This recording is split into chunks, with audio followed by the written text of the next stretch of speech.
Good morning and welcome to the AM show on Friday, November 5. Thank you for tuning in and for keeping faith with us each day of the week.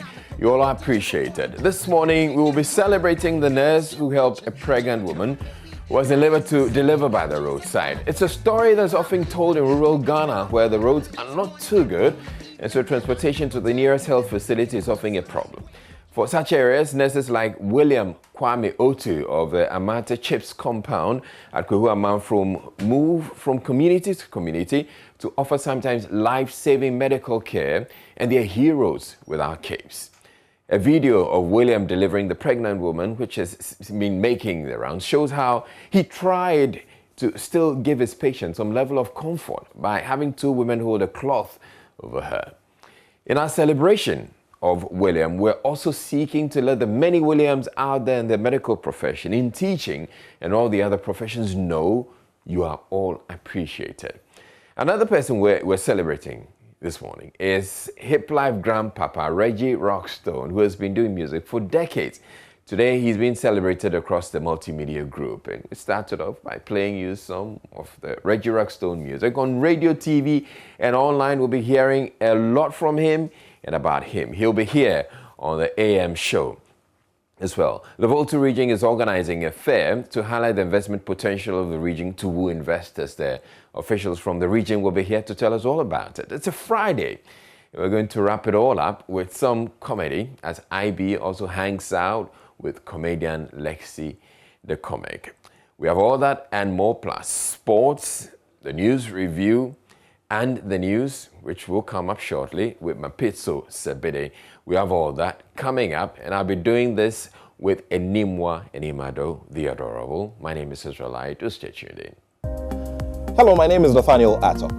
You can catch up with all the fun and inspiration on the Joy Sports link here on Joy 99.7 FM, together with all other shows over and over again. It's very simple. All you need to do is go to myjoyonline.com/podcast and relive all of those fun moments over and over again. Joy 99.7 FM, your radio for discerning listeners. Joy 99.7.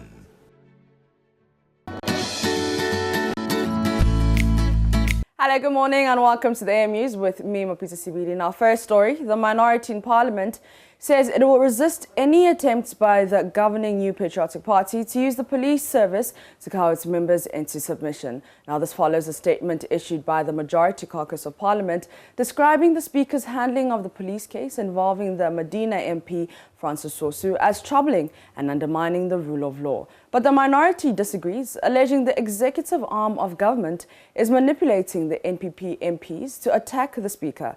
Tamale Central MP Murtala Mohammed opines the posture of the Majority Caucus is embarrassing.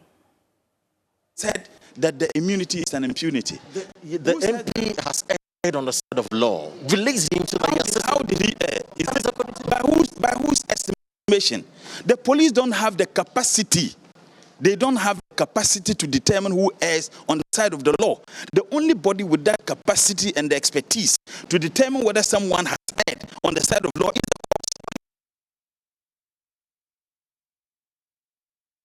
You see, do you listen to us? When we say he should be held responsible and liable, you are concluding that he committed a crime. Well, that's what the police is saying, No, that he should be held the responsible. police don't have the capacity to determine who commits a crime. The only body, institution, that has the capacity to determine whether a crime was indeed committed is the courts. That is the point. What we are simply asking the chief, the IGP to do, respect Article 117, Article 118, and Article 122. Respect them. So now the MPP has issued a statement saying that it's troubling. In fact, it's That is the level of hypocrisy of this MPP group in Parliament. You see, have you read that statement? I've read the It is statement. not even signed. It is not even He signed. said the majority caucus. I'm saying that it is not even. I have sought clarity from the majority. Who gave you I have spoken to the deputy majority whip. And he says that it is coming from them. Exactly. That explains the level of the disaster of a state we live in. Under this government, that you have them who supported that decision. Mind you, this decision of the Speaker was taken weeks now. They never uttered a single word. You had a member of MPP, and I listened to that member on your station yesterday, who supported the position the Speaker has taken and the position of the NDC. So what has changed? What has suddenly changed? Because they have been called to the Flagstaff House. There is a design. Suspicion. Oh, yes. There is a design by this government. That the executive is manipulating. They are manipulating them. There is a design by... a strong allegation. That is the fact. The executive is manipulating not just the caucus, even the police. But the Deputy Majority Leader, Alexander Afenyo-Markin, disagrees. He explains that the intent of the statement was to remind the House of the existing protocol in dealing with matters like this. It's a matter that I think that collectively we can manage and avoid unnecessary escalation. Mr. Speaker, I need to put on record that this won't be the first, neither would it be the last. I recall in days in opposition, our law firm had issues with GRA.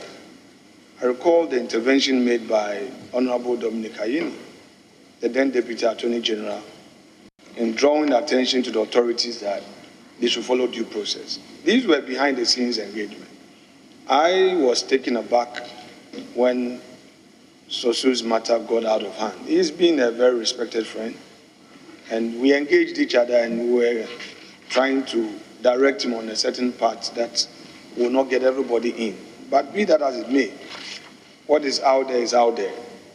I believe the essence of Honorable Ahmed's position is for us to keep calm and avoid further getting the matter out of hand.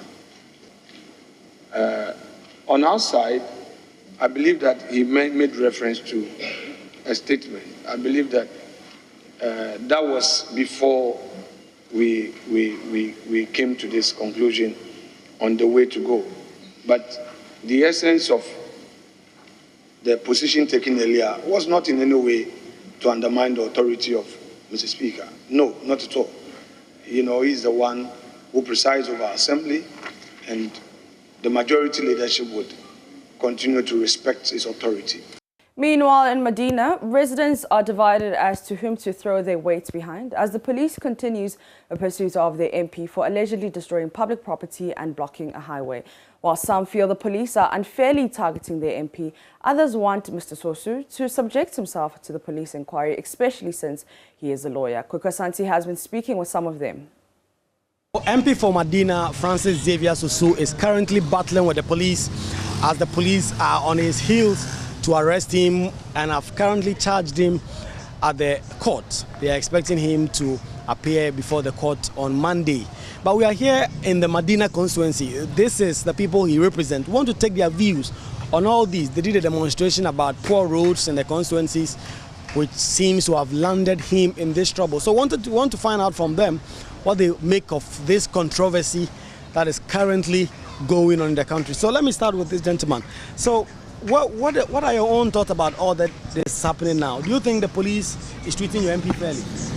Well, that is, I don't know about the law. Then I didn't know what he have done that he deserved to be in court. Probably our roads are not good. Actually, we have bad roads. So if there is something covering him, like law or something, at least there should be peace on it. Because when two elephants fight, the grass always suffers. So they should deal with the professional, diplomatic way. Not that to handle MP in such a way that when in the church, well, I don't know law about that. Then police also bringing out some statement that they are not going to arrest him. It's a whole lot. So they need to handle it in the diplomatic way. That is it. If what he has done is lawful, then this issue must be settled. However, if it's unlawful, then he must face the law. Because it seems they are only targeting him because he's in the opposition party. He be lawyer, so you know how to do about those cases. What are your own thoughts on this? Do you think that the MP is behaving lawfully? Do you think that the police is treating him unfairly? Well, like, no. So I am Rakwanoda. The police are in charge of ensuring adherence to the rules. The MP should submit himself to the police and listen to what they have to tell him. He's a lawyer. He would sure know how to maneuver his way around this.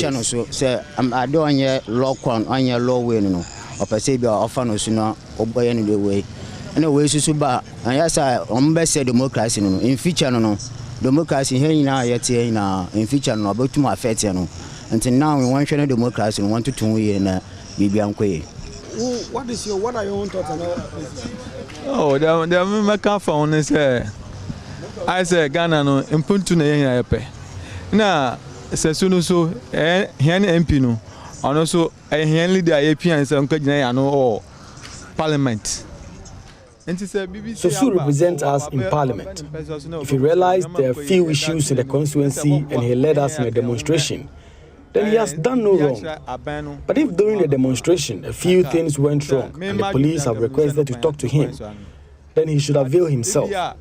Because what happened at the church last Sunday was not proper. Police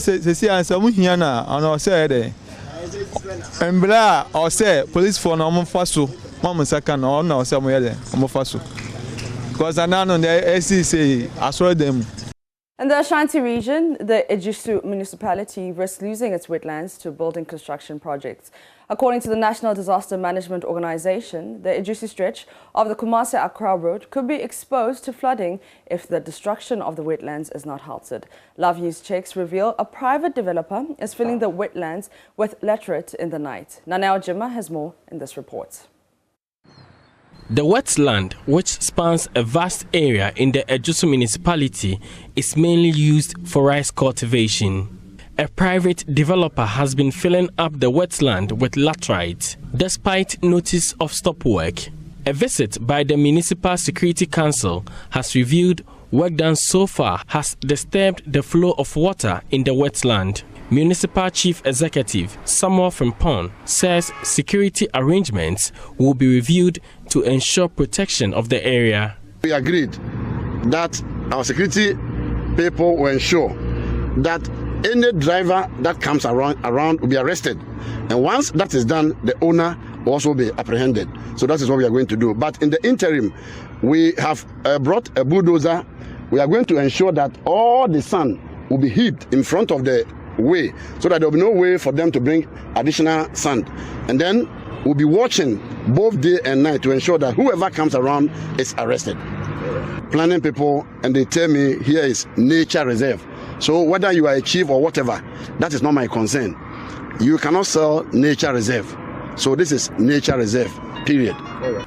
Meanwhile, the music has turned focus at ensuring protection of water bodies as part of efforts to deal with flooding in the area. That we are not going to allow any individual to fill the waterways for his or her parochial interest.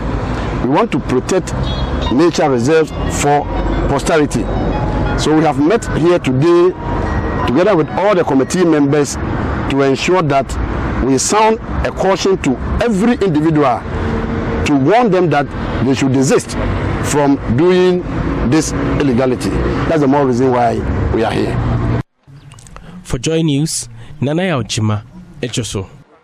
Let's do the NSMQ 2021 now. Karachi Senior High School scored -3 points after all the 5 rounds of contest at the preliminary stages of the ongoing National Science and Maths Quiz Championship.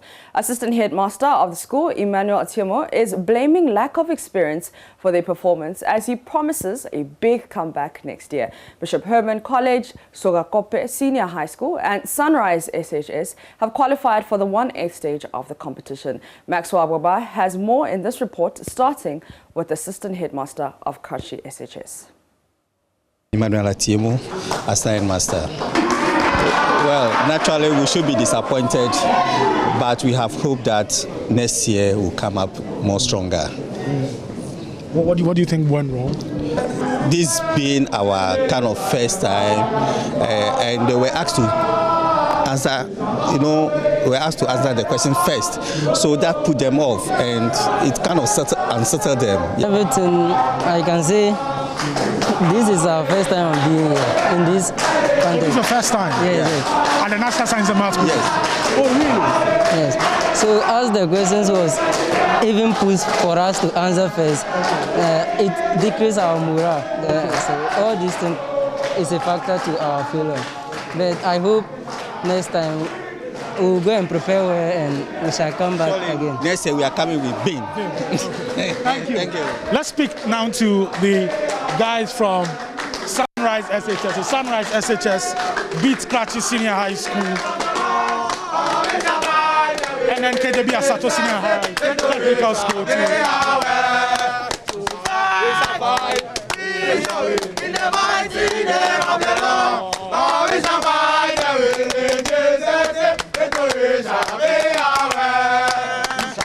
You demonstrate the same performance in 2018 against Opokuari. We are waiting for them. We want presec. We want presec. What should we expect? Oh, we expect we win. We expect we win. Ben, je pense qu'on va bien gagner les matchs de Koumassi. Je pense qu'on va très bien gagner le match parce qu'on est bien préparé, on est bien équipé. Et puis je pense qu'on va bien gagner. Donc on gagnera. On a la confiance, on a la foi, on a la certitude qu'on va bien gagner. Et puis on est confiant, on est confiant. On a foi en notre team. Et puis on sait qu'on va gagner. Donc on ira. Hola, Koumassi. Tu parles anglais? Je parle anglais, je parle français. I can speak English. Yeah. Why did you choose to speak French? Please? Why did you choose to speak French? I just want to show that the way they teach us, they teach us how to speak French as well as how we speak English. So I just want to show that thought. Merci beaucoup.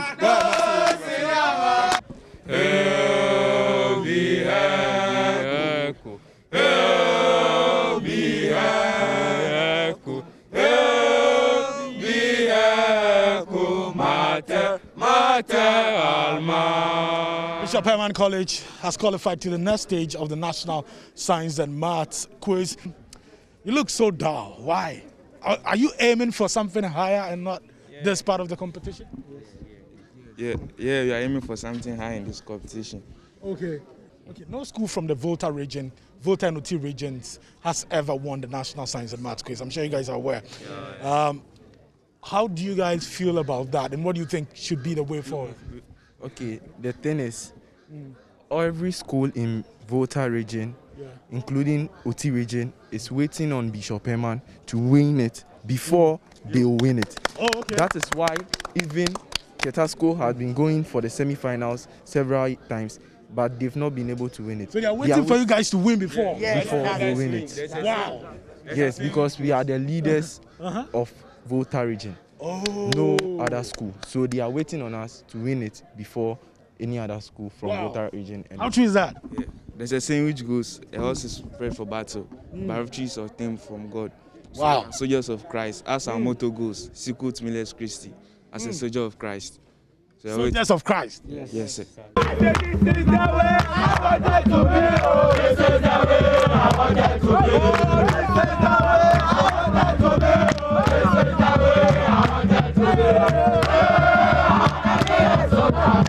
For many years, since the inception of the National Science and Maths Quiz, no school from the Volta region has ever won the NSMQ trophy. Sogakopa Senior High School is promising that this year for the Volta region. We come here with Vim and we are going to win with Vim because destiny is our prosperity, nothing else. We are going to win.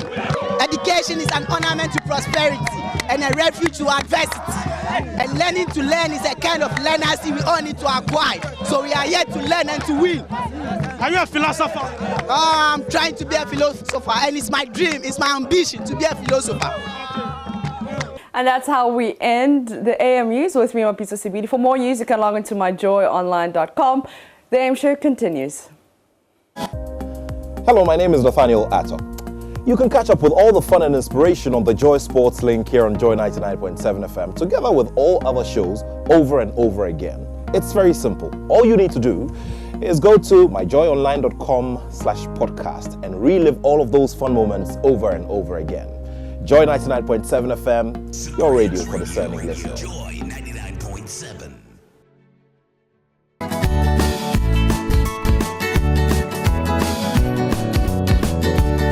show with some Reggie playing in the background. Yes. Reggie Rockstone, Grandpapa of Hip Life. So I have a question. Yeah? The Grandpapa status, are you senior to his Grandpapa or are you junior to his Grandpapa? Where do I even come in? But you're both grandpas. Really? Yeah. I don't have a grandchild. That's not the point.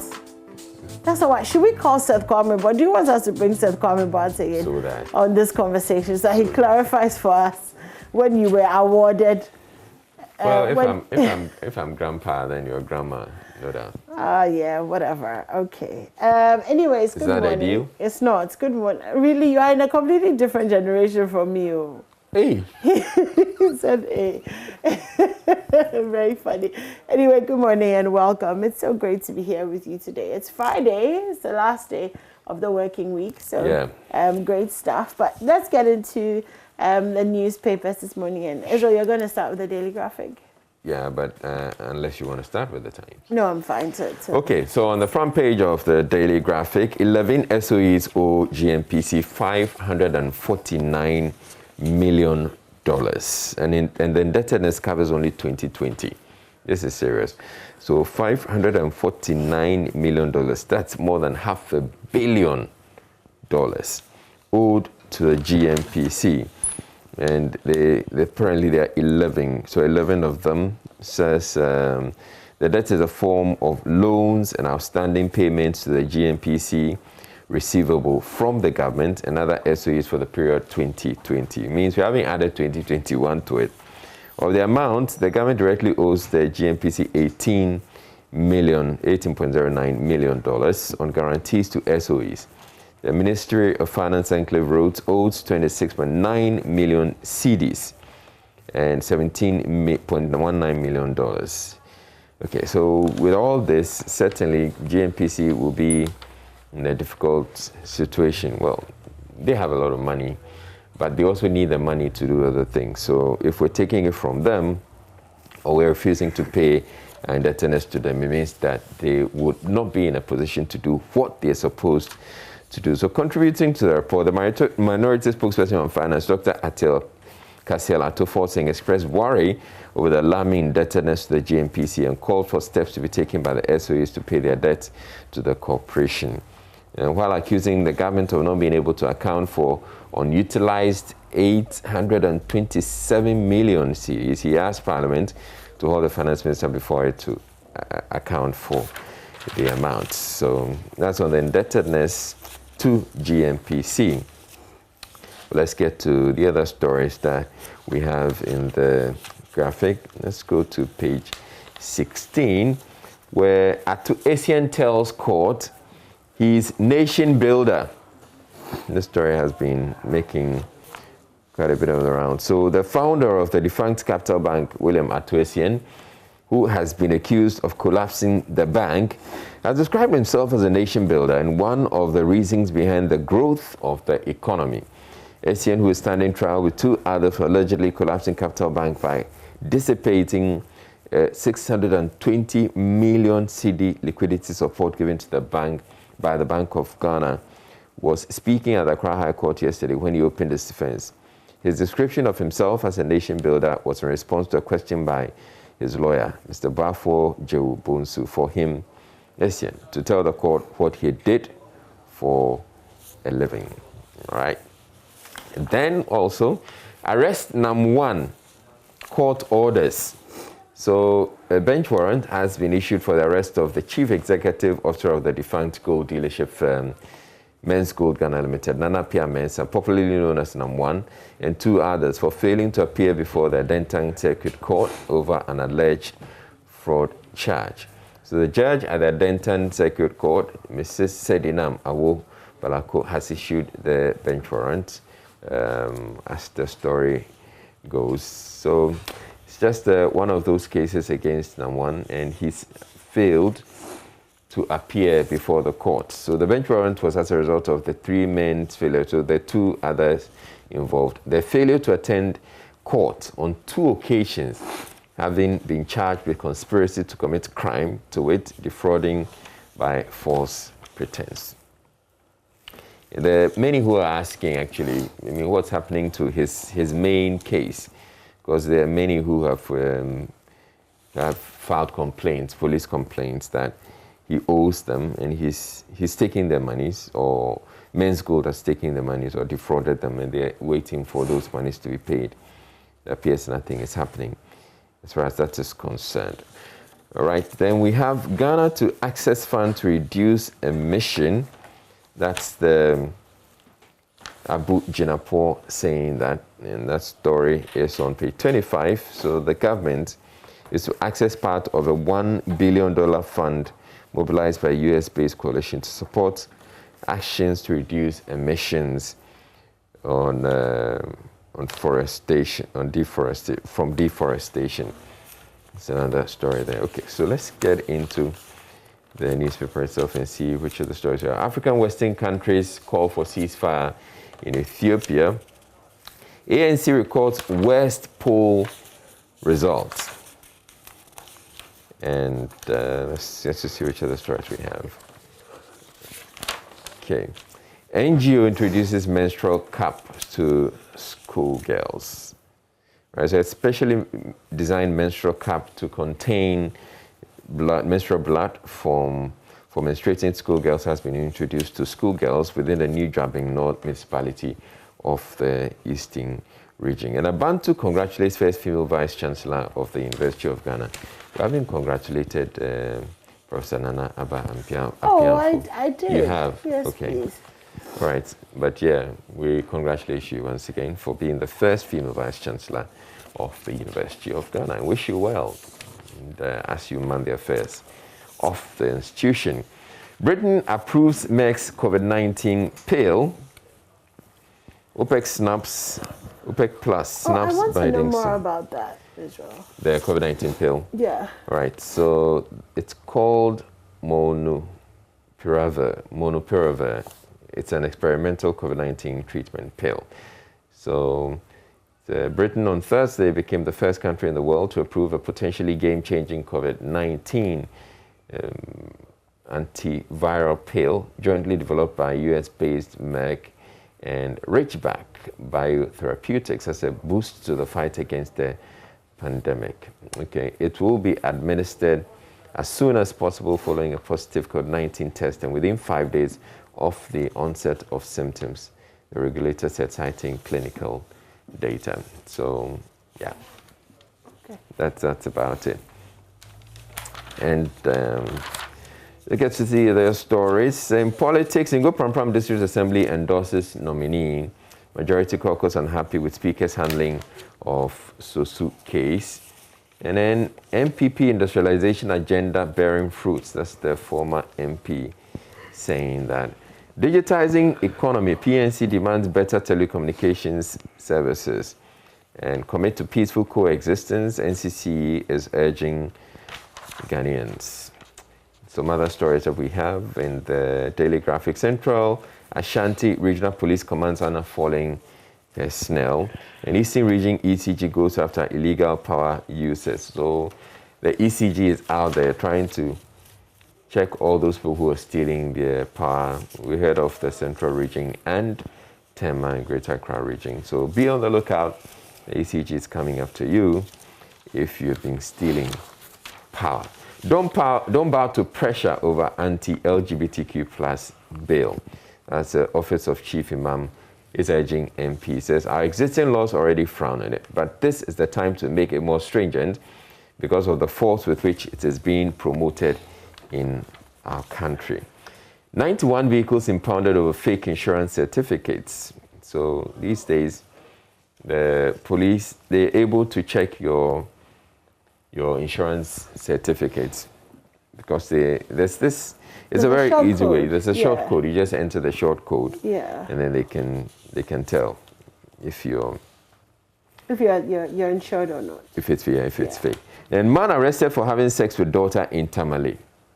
Okay, a 51-year-old man has been arrested by the police in Tamale for allegedly having carnal knowledge of his 14-year-old daughter. Why this is still happening? It amazes me.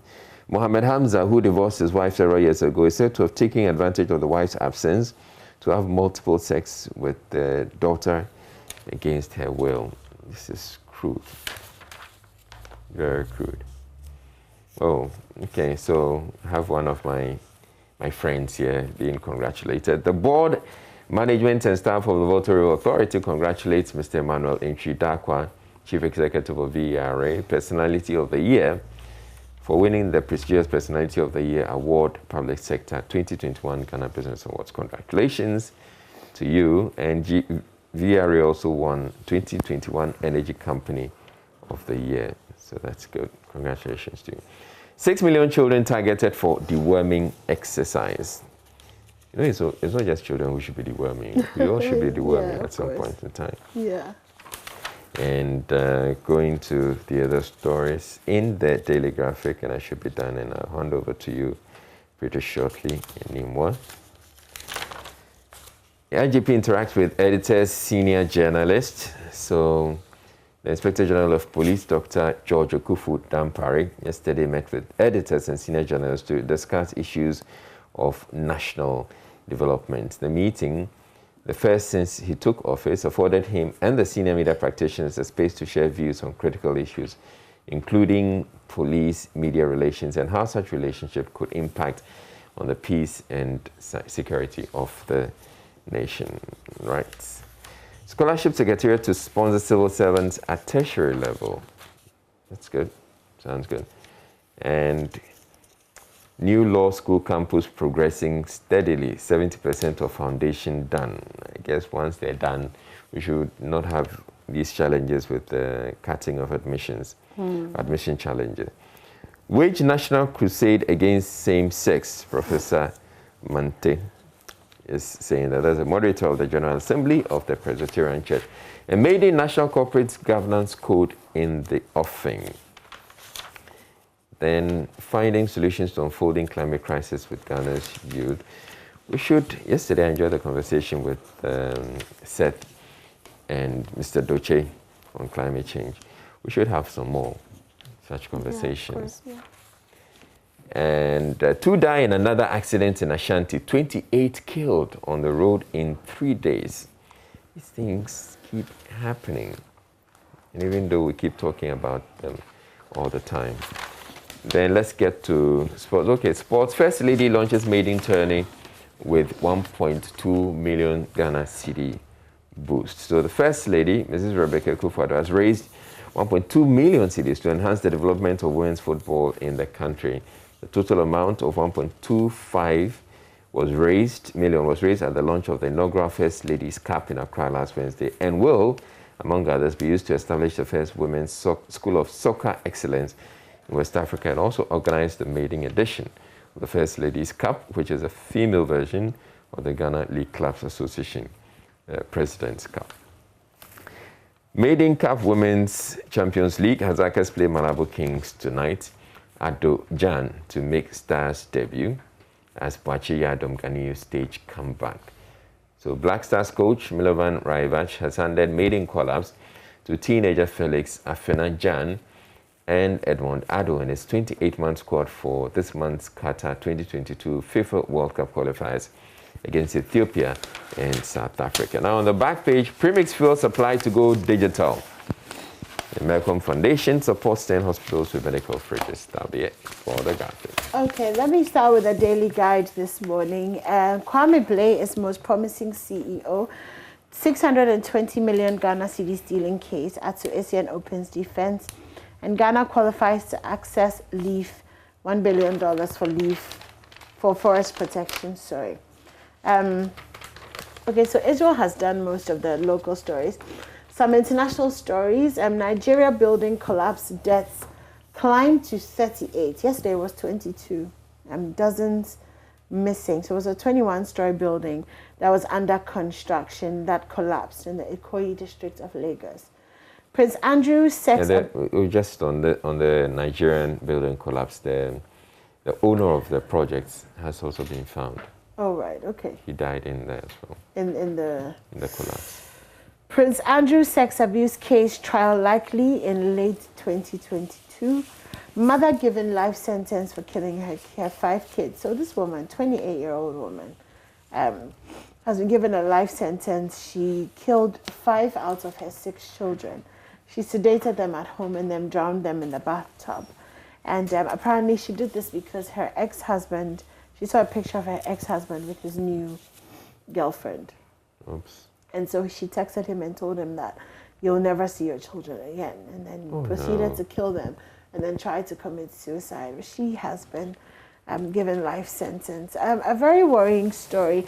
Germany has recorded almost 34,000 daily COVID cases in the past 24 hours. Wow. 34,000 new cases.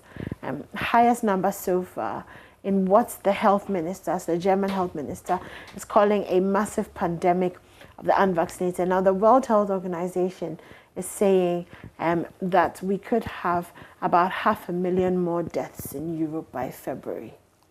And here, in their case, it's because people are refusing to, take the COVID vaccine. Yeah. Even though the vaccines are available. Yeah. Yeah.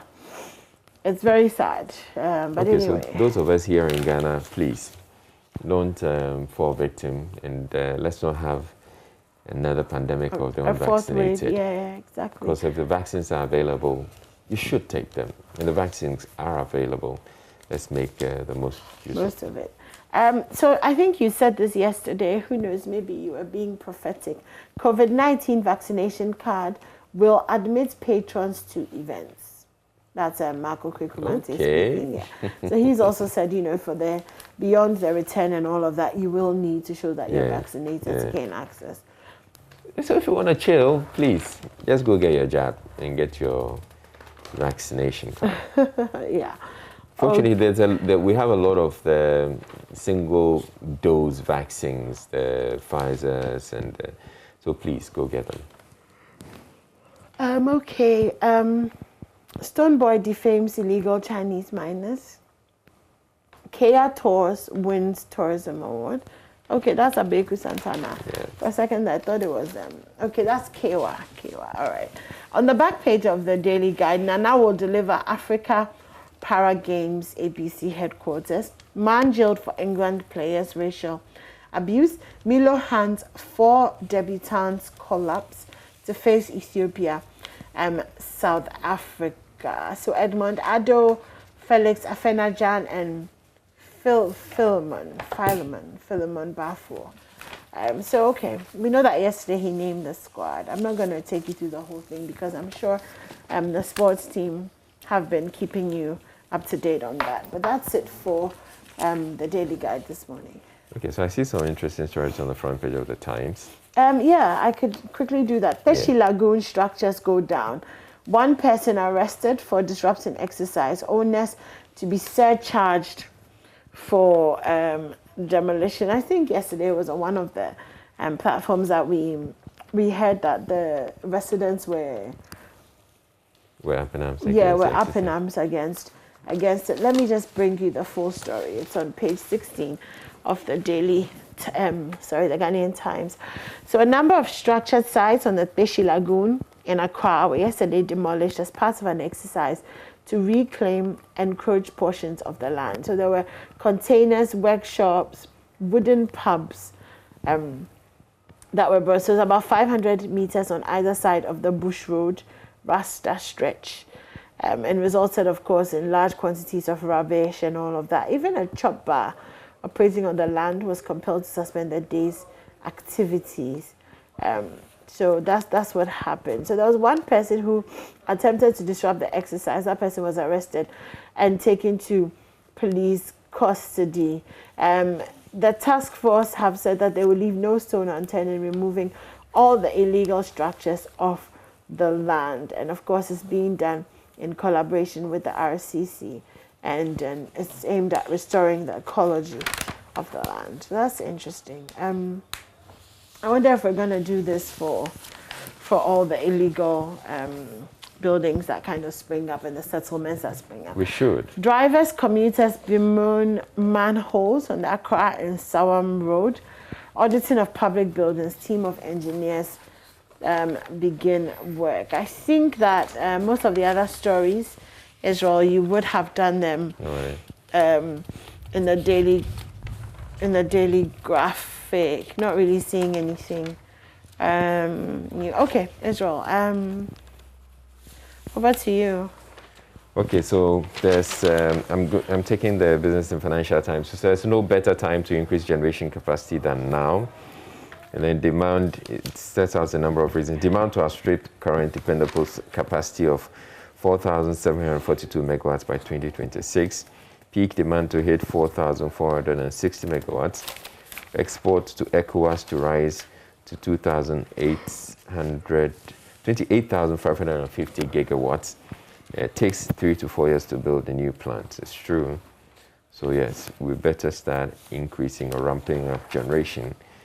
There's no competitor rivalry with China Mall. That's West Hills Mall saying that. And I'm interested in this story. I'm trying to look for exactly what they're saying. But essentially, they're making the point that you can't say that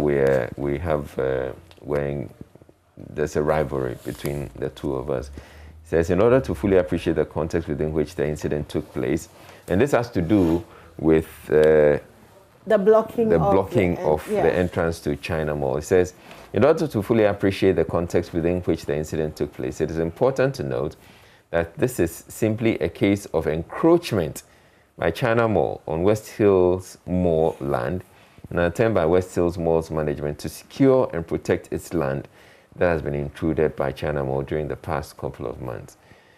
Okay, it says shareholders have invested in excess of $100 million and inclusive of $10 million on an interchange that gives sole access to the mall. So when we became aware that part of this property had been encroached upon, all we did was to take the necessary steps to protect our investments, which, by the way, is partly owned by workers and pensioners of Ghana through the 40% stake which SNET owns in this investment. Okay. Oh boy, oh boy, oh boy. Private sector air to invest in digital infrastructure. Ghana Standards Authority worry over low standards in measurements, and MP reduces contaminated fuels from 32% to 2.5%. And then let's quickly do the dispatch before we go to My Joy Online. Ghana to benefit from $1 billion fund as Abuja Napol calls on world leaders to go beyond the talk. And I was born out of wedlock, and I praise my mother for not aborting me, Ken Oforiatta saying that. MPA has reduced contaminated fuels from 32% to 2.5%, as Mustafa Hamid saying that. So, and the new U.S. travel requirements to take effect Monday. So travelers going to the U.S., essentially, it looks like you would require, or you're better off if you actually have been vaccinated. So yeah, please go get your jabs. Let's get to my journal. Just before we do that, there's an interesting headline on the back page of the Ghanaian Times. Hearts seek redemption at Soga Coffee today. Okay. So there's a match. I'm just saying, so Monday, be ready for us. My Joy Online. But you should expect that Hearts will win this match. Yeah, okay. We also expected them to go and win in Morocco. So Speaker hasn't broken any protocol.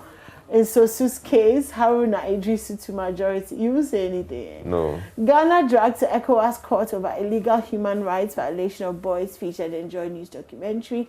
Only the Ghana card will be required to register businesses from January 2022. That's according to Registrar General. Practice of law is a privilege, not a right. That's the Attorney General. And then juxtapose that with law school is not a privilege. I agree with, and I have issues with this what's the name? It's not exclusivity. This thing, that surrounds, especially law school in Ghana. And it's a privilege. Actually, being a nurse is a privilege. Being a doctor is a privilege. I'm not comparing professions, but I mean they're life-saving professions that are equally as important, and actually have the capacity in life or death in that moment. And yet there's this whole thing about, I build the law school and let the people go to school and become lawyers and stop all this, privilege. And if they go to the law school and they fail, Then they fail, but not giving them the opportunity and all this. I mean, we did this, now we changed the marking scheme, now we changed the criteria. It's actually not looking good. well, for the it's actually not looking good, or making the practice attractive at all, honestly. So I agree with Francis Sosu and his response to the Attorney General. Is the police still looking for him? Okay, Eko, you need to be quiet. It's not compulsory to contribute towards National Cathedral construction, Dr. Lecha. All right, it's 7 o'clock. We have to go for sports. So stay tuned and don't go anywhere. We'll be back after the sports. Hi, this is Lexus Bill, host of Drive Time on Joy 99.7 FM. Listen, you don't have to worry if you miss Drive Time or Personality Profile. It's going to be live on our podcast page. Just log on to www.myjoyonline.com/podcast. You can listen to Drive Time, Personality Profile, and any other of your favorite shows on Joy FM on that page. You don't have to miss a show at all. Joy 99.7 FM, radio for discerning listeners.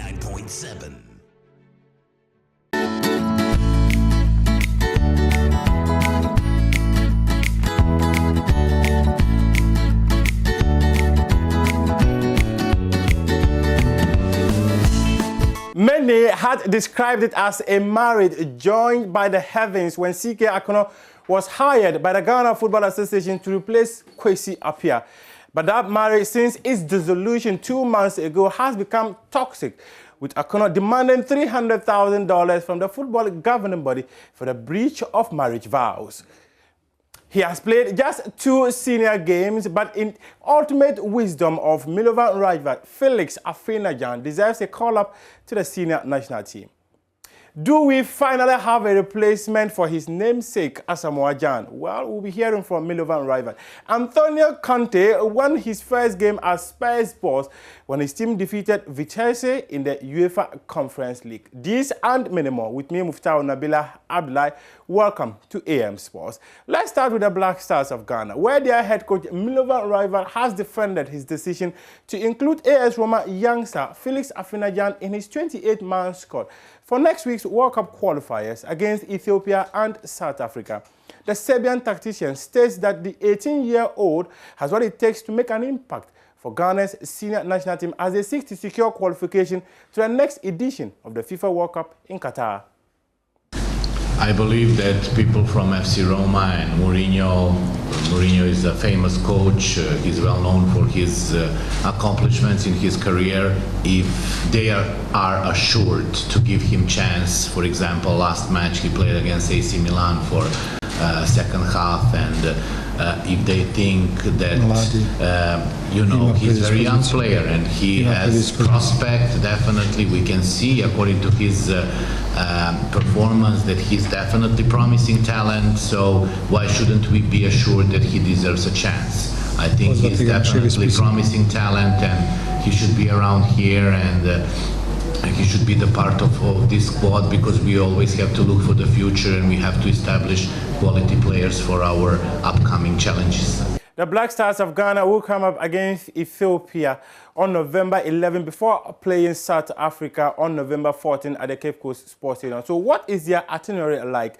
Communications Director of the FA, Henry Asante-Chum, has been speaking to my colleague, George Adejinia.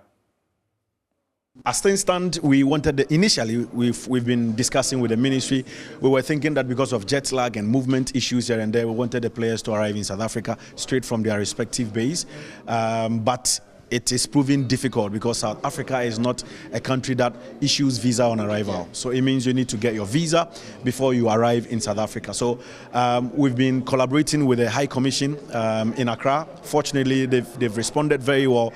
All the players whose names appeared in the list, we will send their passport copies to the embassy by tomorrow. We've sent the initial one. We will follow up with the passport copies by tomorrow. And the visas will be issued on Monday when the players arrive physically, because they will start arriving from Sunday night through to Monday. When they arrive, we'll pick all the passports and send to the embassy first thing on Tuesday morning. They've assured us that it will take about 1 to 2 hours to issue all the visas. Once the visas are issued, we will depart Accra in the afternoon of Tuesday, arrive in Johannesburg around 7 p.m. Obviously, the players will lodge into their hotel. We will do a shake-up in the morning, train in the afternoon on Wednesday, and play the match. Now, let's talk about a former Ghana Black Stars coach, Kwesi CK Akono rather. He is demanding $300,000 from the Ghana FA for their decision to terminate his contract in September. The FA offered to pay him $50,000, but Akono says he deserves $300,000 instead. Secretary General of the Ghana FA, Prosper Harrison Addo, has told Joy Sports the association will meet Akono and his lawyers next week. No, what I can say is that relationship sometimes in this football, sometimes we part ways, and when we part ways, we sit down and then ensure that it doesn't become an issue. Yes, so we wrote to them. We wrote to the coach, and the lawyer wrote back to us. And currently, there's a meeting that we need to have. We fixed one date, it didn't come on. We fixed another which coincided with the Congress. Yeah. Yes. And so currently, we are liaising with the ministry so that we have the meeting. I'm sure early next week we'll have the meeting. And then, so we agree on a lot of things. Yeah. It's only one area that they have a different opinion. So that's what we'll sit around the table to look at. But outstanding payment, we all agree to it. Signing on fee, it's not a problem. It's only... But the signing on fee has not been paid. Yes, so that's why I'm saying that it's not a problem. Those ones, there's no discussion there. The discussion is around... The arrest. Yes, not the arrest. The arrest to the figure is known, so it's not a problem.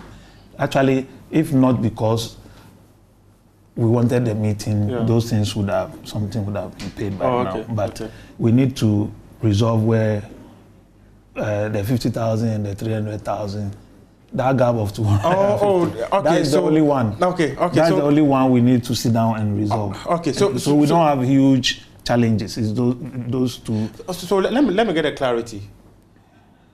When he qualified us for the AFCON, he was supposed to be paid a certain package.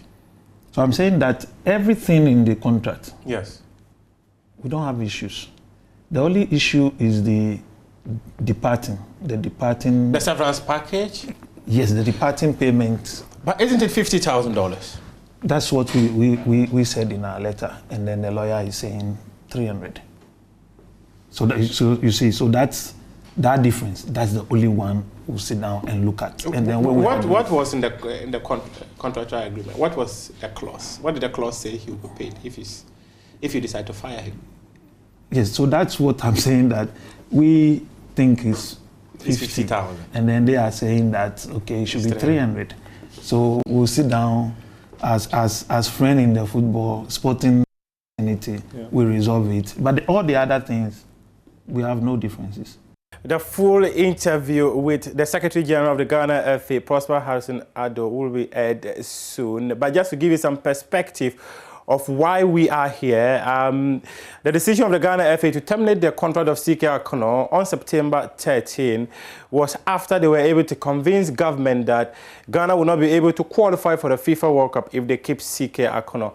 In his contract that we are privy to, he was supposed to be paid $300,000 if he qualifies Ghana to the African Cup of Nations, and that there's no disagreement over it. Also, the agreement in the contract was that should they decide to terminate his contract, they will pay him $50,000.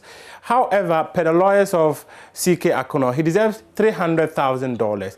They say $150,000 for what they describe as compensation package for damages because he has been fired, $100,000 for the remaining of his contract, and the $50,000 is what is the severance package. So in total, they want a little over $600,000. His arrears too were in the region of $425,000. So if you put everything together, if the FA is going to pay CK Akono, it could be hitting $800,000 to $900,000. That's how the figures are at the moment. We are made to understand that there was a promise to complete the payment in September. That was not done.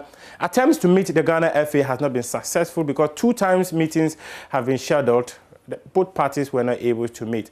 Now, the lawyers of CK Akono feel that it appears the FA doesn't want to meet him, and they could be forced to go to the Court of Arbitration for Sport if nothing happens anytime soon. Now, let's talk about Kumasi Asante Kotoko. Their Chief Executive Officer, Nanaya Amponsa, has told supporters that they can only admit 10,000 spectators to the Bawayara Sports Stadium as the team makes a return to their home ground. According to him, supporters should behave themselves to ensure that the club does not face any sanctions in the Ghana Premier League. We are all excited about the fact that we are going back to Bawayara Stadium. And it's unfortunate we have only 25% at the moment, but we need to prove to government that we are capable of maintaining decorum, we are capable of maintaining sanity and discipline at the Bawayara Stadium. So I will urge all of us that even as we go to Bawayara, we are only capable of hosting 25% of the capacity of the stadium, which is 10,000 people. It's a stadium with 40,000 capacity, we can only host 10,000 people. So we should not jeopardize the opportunity to remain at Bawayara, because if we go overboard, we have sanctions from the authorities, we may have to move our home away from Bawayara. I don't think anybody wants that. Then again, if we don't maintain sanity there, we don't observe the protocols of COVID-19, then we'll have government and powers that be on our heels. And at the end of the day, we may not be able to justify that we are capable of maintaining that law and all that, and therefore they should allow many more people to come to the stadium. So I'll plead with all of you, in as much as we want to have all of you there, we can't, because even if the full capacity of the stadium is allowed, we can only get 40,000 in there, and we have millions and millions of supporters. So I'll urge you all that if you are not able to be at Bawayara on Sunday, we would prefer that if you're unable to come, you support the team from home, wherever you are, so that, we can continue to, convince government that we are capable of, observing the protocols and maintaining good health, so that they will give us even an increased capacity going forward. From Asante Kotoko, we talk about Legon Cities now, and their head coach Maxwell Kanode says that his team's draw against defending champions Hearts of Oak is not a guarantee that they will win against newbies Real Tamale United. He believes they must work harder to pick maximum points. We will not discuss our game plan here, but we only have to be cautious. We shouldn't think that we had a draw game against us. That's all. We don't have to be complacent. We know that they also played 1-1 with Olympics at home. Coming here, they also want to come and fight for points or points. So we just need to be careful and concentrate till the end of the game. I mean, now the game is everybody knows it. And if you are not on top of the game, I mean, teams can surprise you. And you know that normally the surprises in the first round, they happen a lot. Whilst teams are settling in, others are taking the opportunities to, pile up points. So we just need to be careful, and we need to be well concentrated and make sure we also go in for the points. Now let's take a look at the fixtures in the Ghana Premier League, and it starts tonight when Accra Hearts of Oak comes up against Wafa. Kumasi Asante Kotoko will play Bechem United on Sunday. Now these are the fixtures. On Saturday, Ash Gold will come up against Carlisle United. Legon Cities will play RTU. Then on Sunday, Great Olympics will come up against Accra Lions. Elmina Sharks will play Dreams FC. Ediana Stars will play Kim Faisal. Brekum Chelsea will host 11 Wonders, and Asante Kotoko will play Bechem United. These are the matches for match day 2 in the Ghana Premier League. Now let's talk about the UEFA Conference League, where Antonio Conte oversaw an entertaining 3-2 win over Vitesse in the Europa Conference League in his first game in charge of Tottenham Hotspur on Thursday. Son Heung-min, Lucas Moura and Jacob Ramosin Ongo pushed Spurs in control after 30 minutes before the visitors responded with Ramosin header and Matheus Berro strike in the first half. Thanks very much for joining us for AM Sports with me, Muftau Nabila Abdullah. Yesterday, we revealed that Afenajan might not come. His agent has hinted on his Twitter account that it's too early to rush in the youngster. So there's a possibility he will not accept the invitation to the senior national team. But we stand by as time will tell us some more. We appreciate your company this morning. Hello, my name is Evans Mensah, and you can relive all the fun and excitement on Top Story, Newsnight, and of course, Ghana Connect via podcast. All you need to do is to log on to myjoyonline/podcast. Search for your favorite show and relive the moment. Joy 99.7 FM, your radio for discerning listeners. Joy 99.7.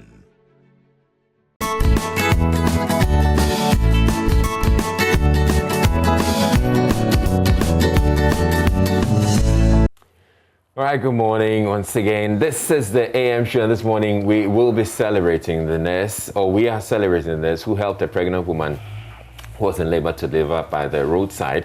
It's a story that's often told in rural Ghana where the roads are not too good, and so transportation to the nearest health facility is often a problem.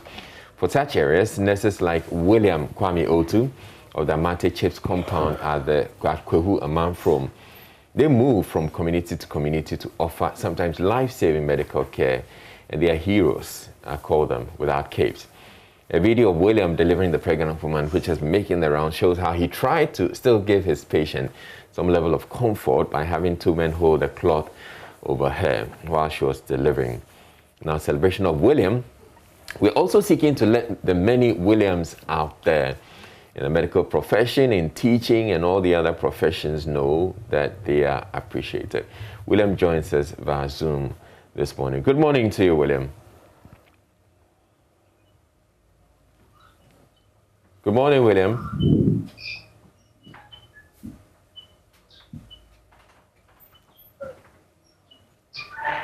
Hello, William. Can you hear me? Hello, sir. I can hear you. Okay, good. All right, how are you this morning? I'm fine, thank you, sir. Okay, can you please leave out the sir? I'm Israel. I love this, sir. Okay. So, yeah. Okay. So tell us about the story that's got everybody else talking about you. Okay, thank you very much. What's happened is the client is our own client. She comes to our clinic for antenatal care. But then when she came, she was supposed to go to the TBA government hospital. We actually referred her to TBA government hospital for further assessment. Then she will come back with the results. So if we have to continue care from the village, we let her know. And if she has to go and deliver in the hospital, we communicate that one to her as well. But unfortunately, when she went to the government hospital, she never returned back to the chief compound. We never saw her until 1st of November when she was rushed to the facility with labor. She was in labor. So when she came, the condition has gone worse. Initially, when she came, the BP wasn't that much, but she had edema, and it was moderate. But when she came back to the labor, everything had escalated. Yeah, she was having edema all over the face, the feet, even the abdomen, and the abdomen too had grown big. And the BP was very high. The BP was 240, 140. So we had to refer her. We arranged for transportation, but unfortunately for us, the only means of transportation here is motorbike. We arranged a motorbike for her to be transported to the government hospital. So when they set off, I just felt like I should follow these people because her condition and the road and the motorbike, I just gathered some few things. Then I took a different bike and I followed them. So in the middle of the road, there was contraction.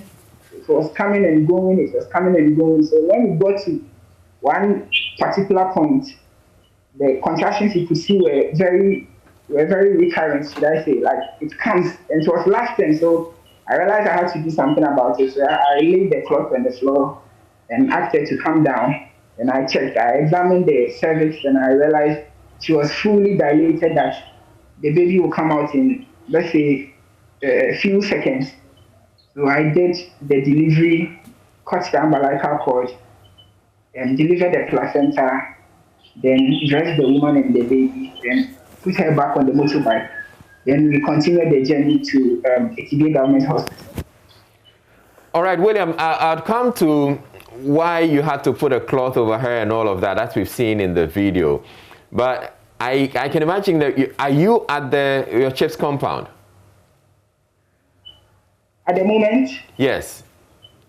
No, please. I came to the health directorate today. Okay, so it's fine for you to take off your mask so we can see you very well, because right now you're putting on a mask and people want to appreciate you, and yet you're all covered. Okay, yeah. So thank you for taking off the mask to reveal your wonderful face. So I want to understand why you had to put a cloth over the woman whilst you were doing the delivery and all of that. Okay, so in the line of our duty, the normal protocols, we in as much as we try.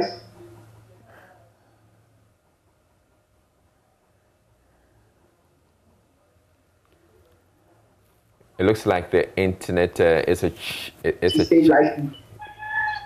Yeah, please go on. We lost you for a moment. Can I just say, if you're watching us and you've seen William, he's your friend on TV, please don't call him. Because if you call him, it interrupts the connection here. So please wait till he's off TV to call him to tell him you saw him on TV. Thank you. Okay, so yeah, William. Okay, so in as much as he delivered.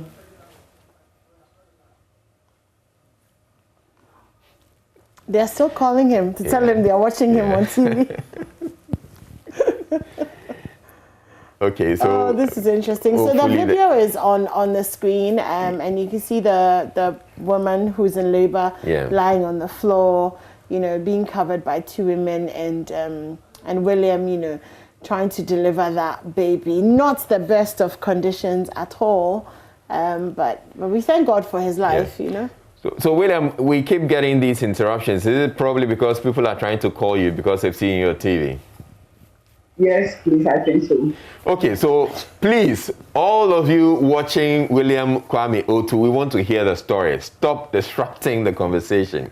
Yeah. Because when you do that, when you try to call him, you wait. I've just blasted them. You're coming to blast them again. Well, I do it a lot nicer. Okay, as well. Okay, so William, yeah, please continue. Yeah, so the roads, the sun was very scorchy at that time. Oh. Hello? Yeah, go on, please. The sun was scorchy, so I had to, at our end, like, more rapidly. So I had to create that shed so that the sun won't scorch both the mother and the baby. Because immediately I delivered the baby, I placed. Oh, no. So there was no one else to access, so I had to create that shed. Yeah. So that. Who was filming while you were delivering? The motor rider, the guy who was taking the mother to the hospital. I'm sure he was wowed. He was like, wow, can you do this? Or he thought maybe something may go wrong.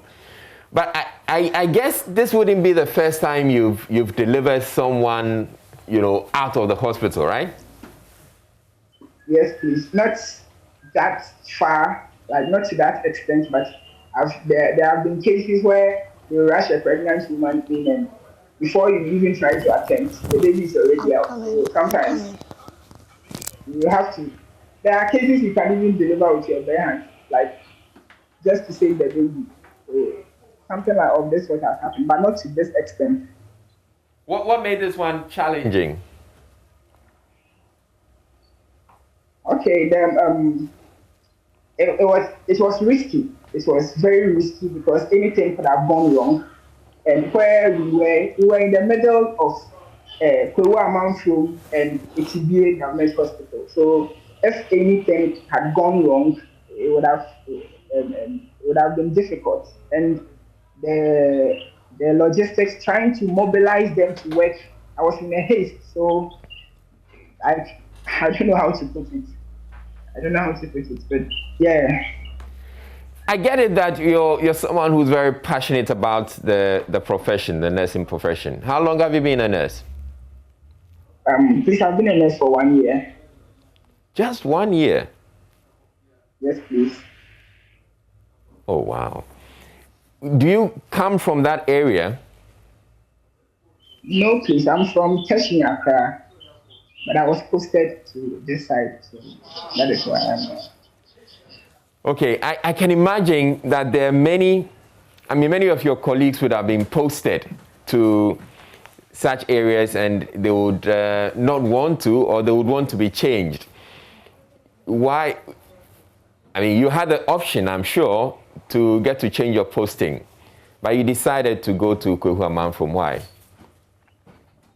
Okay, first of all, I'm a community health nurse, so whilst you are in school, your teachers will try to let you know that you won't work in a rural area. You will definitely go to, you won't work in an urban area, sorry. You will definitely go to a village, if you are fortunate, maybe a little bit closer in a town.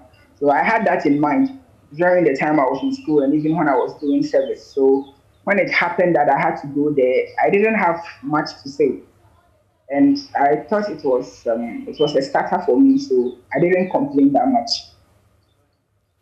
Tell us more about conditions there where you are, Kwehu from, saying where you live, the CHIPS compound, the availability of facilities and all that. Okay, the CHIPS compound is very far from the government hospital and the road itself is very bad. The CHIPS compound itself, I don't know, I can't really tell when it was established, but all the rooms are gone bad. So we just have to prepare 1 or 2 rooms for our service, and it's very difficult. And even getting access to water, when somebody comes to deliver their meal to contaminate instruments, clean the baby, the mother, or even the delivery room, it's very difficult for us. And the normal logistics, we've used the ones I came to meet. That is what we keep using. So sometimes when you have, say, 2 pregnant women showing up at a time, you would have to attend to them per 10, and it's difficult. So we need more logistics we can work with. And the community itself, we don't have any means of transportation except motorbike. And for pregnant women, for instance, when you ask them to go for the referral and care is not taken, you rather hear more complications on the road because of the nature you are transporting the pregnant women, not even only pregnant women, but accident victims and other stuff. So we lack all these things that we can work with. All right, I'm sure that there are many people who are watching right now, and I'm sure there are some philanthropists who would want to assist. You can please tell them the kind of things you may need or immediately that could help you or get you to do your work a lot better. Okay, one problem with our clients for not reporting back to us is we consider the transport and the road. So if any philanthropist can get us a mini lab where we can check the HB of a pregnant woman, probably something to scan how far the pregnancy has gone, something to listen to the fetal heart rate, and delivery kits, even a couch, bed, drip stands. Right now, like those are the things that we need to work. But there are a whole lot more to be done. But these are the pressing ones. You mentioned water. Water is a challenge. Where are you getting your water from? Okay, so there is one mechanized borehole in the community, but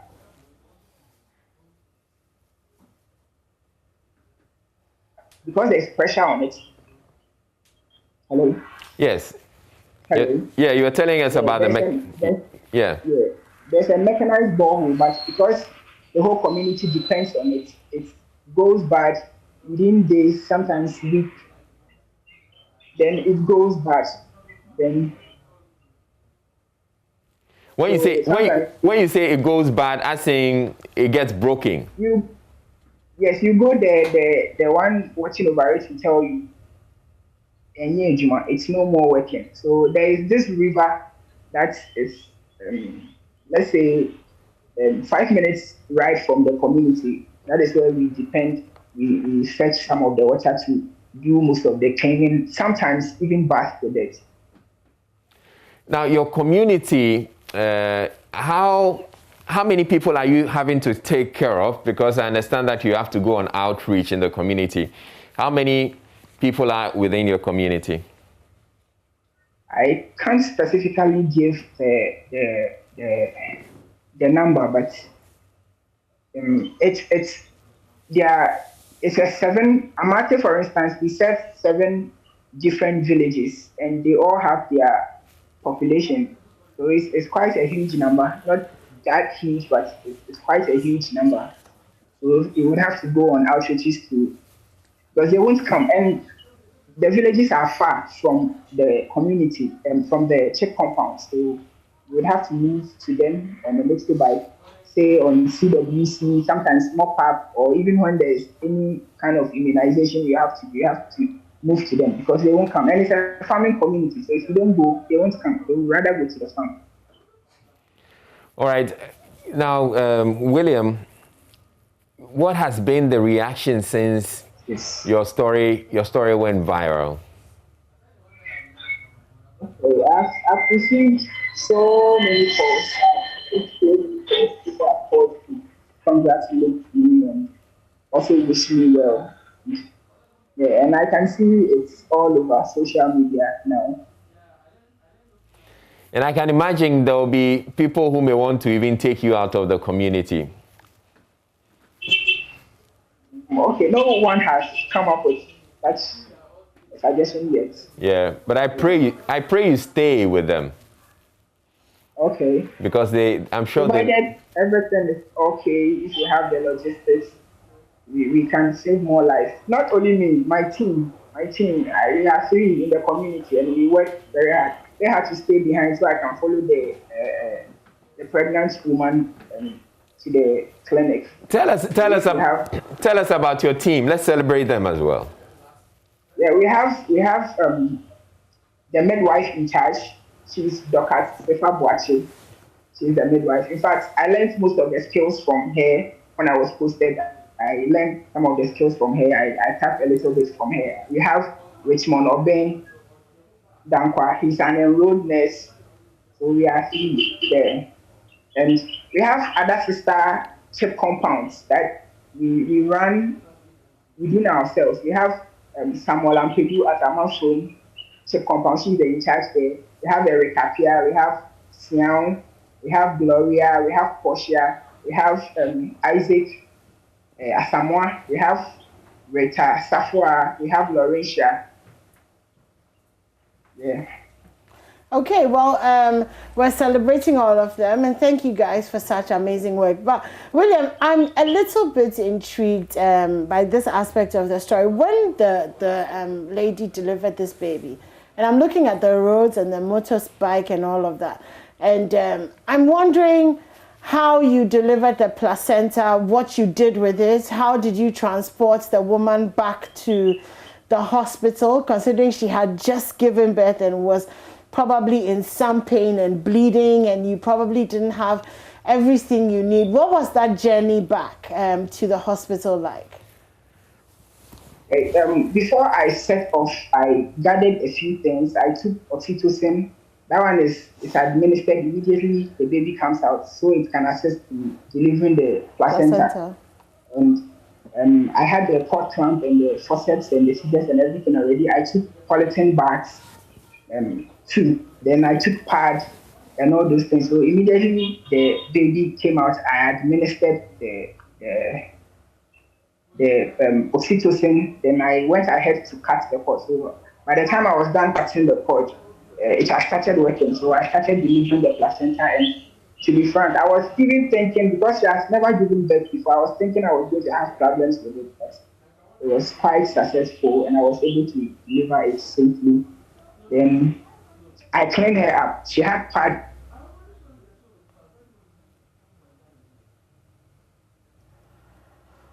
Okay, looks like Williams fans are still trying to reach Williams fans are still trying to reach him. But okay, William.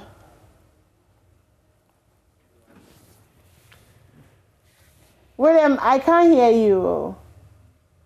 Can you unmute? Can you unmute for me, William? Okay. Okay, great. Yeah, okay, so you were telling me that you had all the things that you needed for the birth. So when you finished, you cleaned her up. But I mean, I can't, did she have to sit on a motorbike to go back to the hospital? Yes, please. She had what we call pre-eclampsia. Oh. The eclampsia hasn't set in yet, but there was a possibility she could get it. That was the main reason why we were transporting her to the hospital. If it was just a normal delivery, we would have done it in the facility. But she had a problem that could lead to fitting, and when she's fitting, she can't bear down. So she might probably kill herself and the baby. So that was the main reason why. So immediately after the delivery, under normal circumstances, she was. We are supposed to monitor her, but because of the condition, immediately after the delivery, we have to move her. Move her. So this moving her was putting her back on a motorbike? Yes, please. With the baby? Yes, please. So one of the ladies will hold the baby, then she sits, then we continue. So one of the ladies was sitting behind her on the motorbike?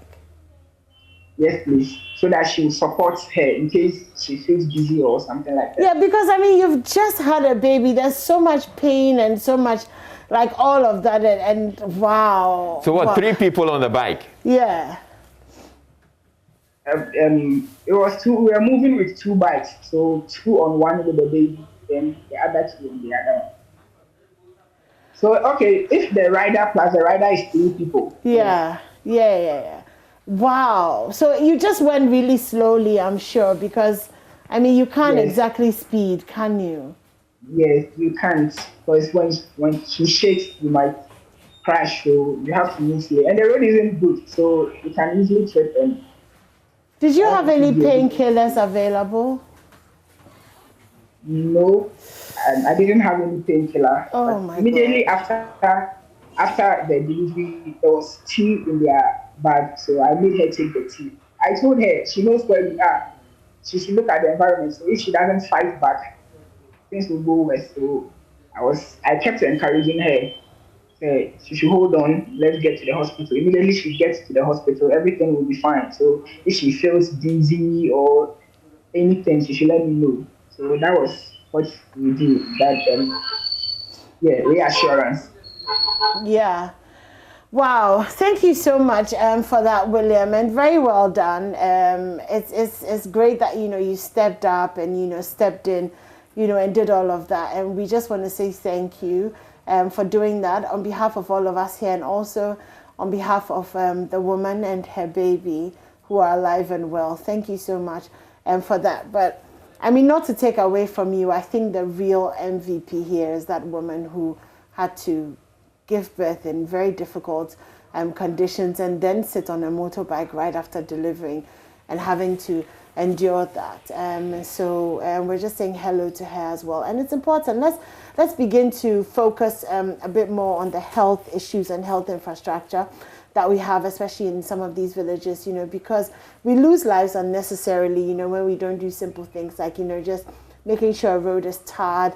What happened to the ambulance in that district? I'd like to know as well, because it is one ambulance one, because that woman, there's no way, Israel, I mean, you've seen your wife have kids, and I've had 2 kids myself. There's no way that a woman who's just gone through the equivalent of having about 69 bones being broken in your body, that's how painful labor is. There's no way a woman who has just gone through that should sit on a motorbike, you know what I mean, and be transported in such conditions. The pain is unbearable and needless, if we pay a little bit more attention to what has to be done. So great job, William, and we thank you for stepping in. But let's also do the needful. Yes, William, so we wish you all the best. What's the name of the baby, by the way? They haven't named me yet. Yeah, maybe they should just name him William. Really? Okay, all right, William. We'll leave you to go and attend to your fans who have been calling you. So yeah, okay, guys, let's take a quick break. When we come back, we have so much more for you. This is still the AM show. Don't go anywhere.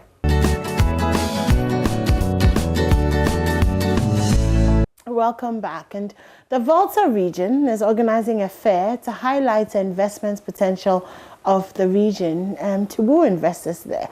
Joining me is Achu Cedro. He's the coordinator for the Volta fair. Good morning and welcome. Good morning. So I'm really excited when I hear the Volta fair, mainly because I love Ibe biscuits, but also because the Volta Lake is one of my favorite places. Oh, okay. So there are some really amazing places in the Volta region. Sure. Sogakope, for example. I went to a house there a few months ago, Atoko, which is right opposite the beach. I mean, there's really beautiful places there. So I'm guessing this fair is kind of to highlight.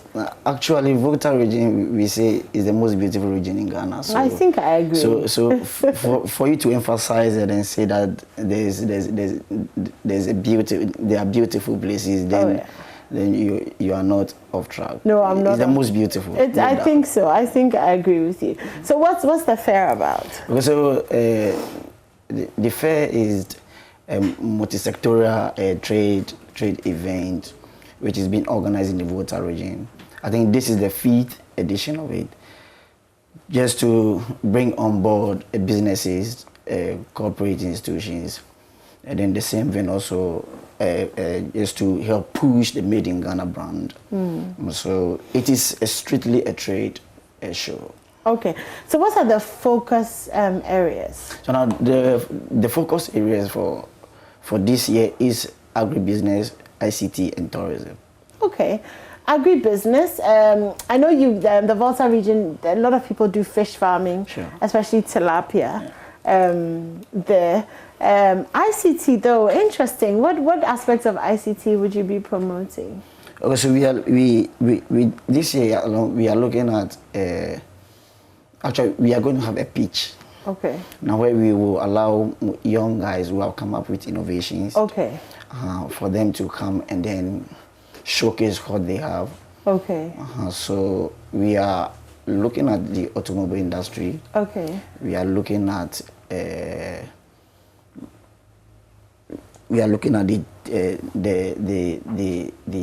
technological companies. Okay.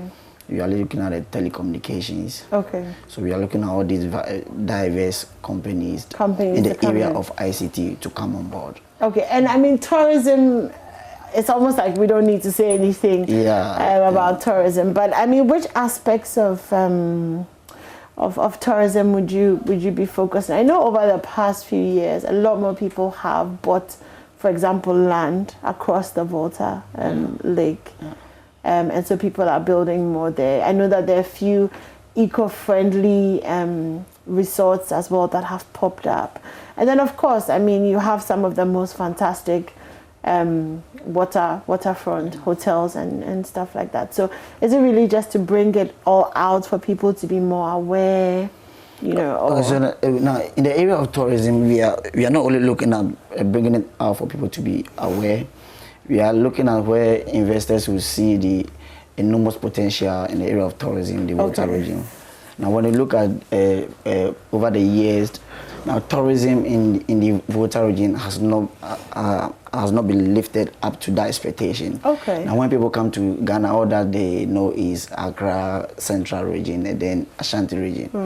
But when we talk of microcosm of Ghana in the area of tourism, it is Volta region. Yeah. And everything tourism in Ghana can be found in Volta region. So that's why when we came up with an hashtag, we said that visit Volta and experience Ghana.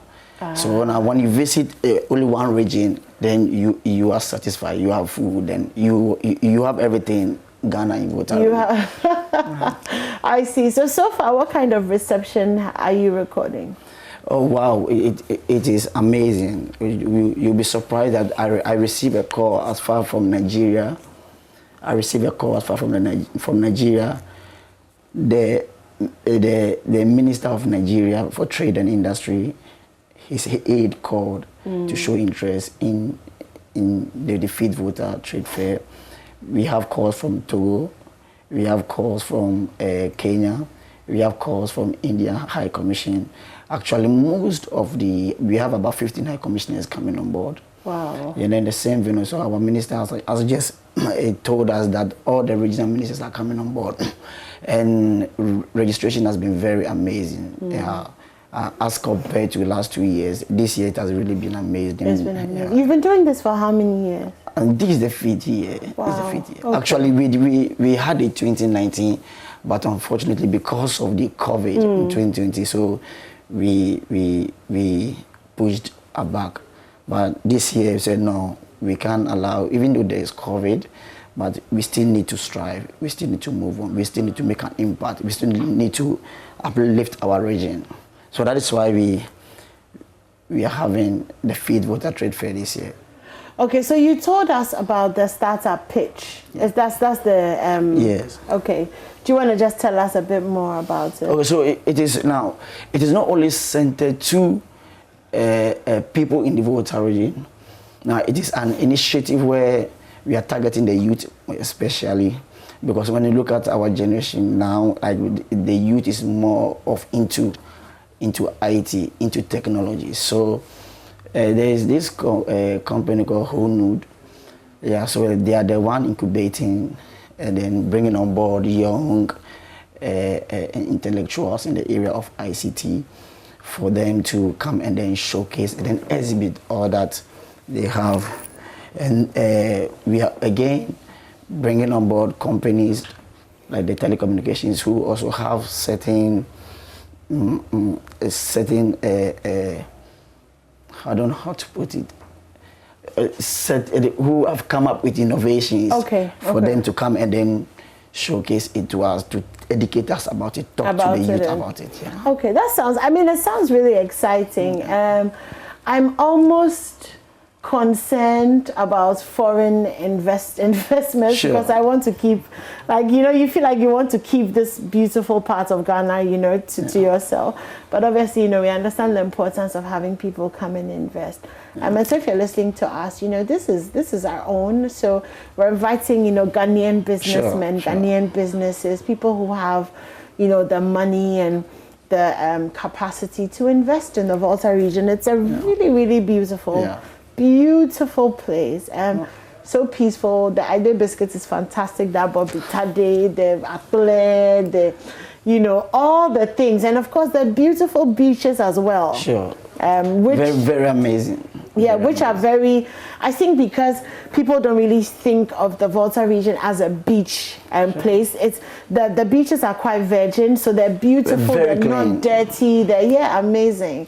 Amazing. So I think this is a great opportunity, for people to go out there and see the Volta region. But when is this fair happening? Okay, so it is from on the 15th of November to the 28th of November, which is going to be a 2 solid week activity, and which is fully packed with impactful activity. Okay, so where is it happening at? Okay, that is going to be in Ho, that is the regional capital of the Volta region. Okay. And the venue is the Ho Sports Stadium.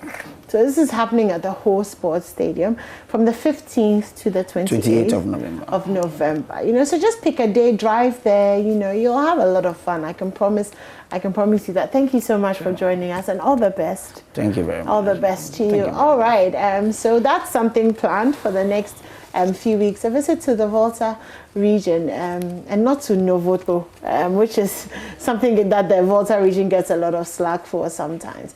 Okay, so we're going to take a quick break, and when we come back, we have some really interesting entertainment for you. Don't go anywhere. Hello, I'm Dori Nando. You can catch up with all the fun on the Cosmopolitan Mix and on all our shows via podcast. Just go to My Joy Online podcast and search for your favorite show and relive those moments all over again. Only on Joy 99.7 FM, radio for discerning listeners. Super Hits Radio, Joy 99.7. All right, so it's a Friday and we're bringing you loads of entertainment. I told you that we have Reggie Rockstone. We're celebrating Reggie Rockstone across the multimedia group. So on TV, on radio, and online, we're playing lots of his music. We'll be having a conversation with him later on. But right now, we're having Lexi the comic. He is joining us in the studio, and we just want him to give us some rib-cracking laughter. Oh gosh, that's pressure. Can I just ask you a question? But that's his job. Yeah, well, still. When a boxer comes for an interview, you don't ask him to do a freestyle. Like to box. Yeah, very funny. Okay, so it's only the boxer that you ask for freestyle. Well, who else don't you ask for free? Well, because you don't want stress, right? But is it difficult to be funny? Well, if you are a natural, somebody that you grew up, it's an inbuilt thing. You don't struggle, but it depends on the audience. So you have to know your audience and scribble something down that befits your class of audience. So how do you think of things that are funny? Like you wake up in the morning and you decide, okay, today I'm going. Like how do you put it together? Like, well, everything should inspire you. Well, some comedians are politically inspired, some too religiously inspired. I am an all-round entertainment, everything I do. Okay. So when I wake up, it depends on what is really trending or what I saw.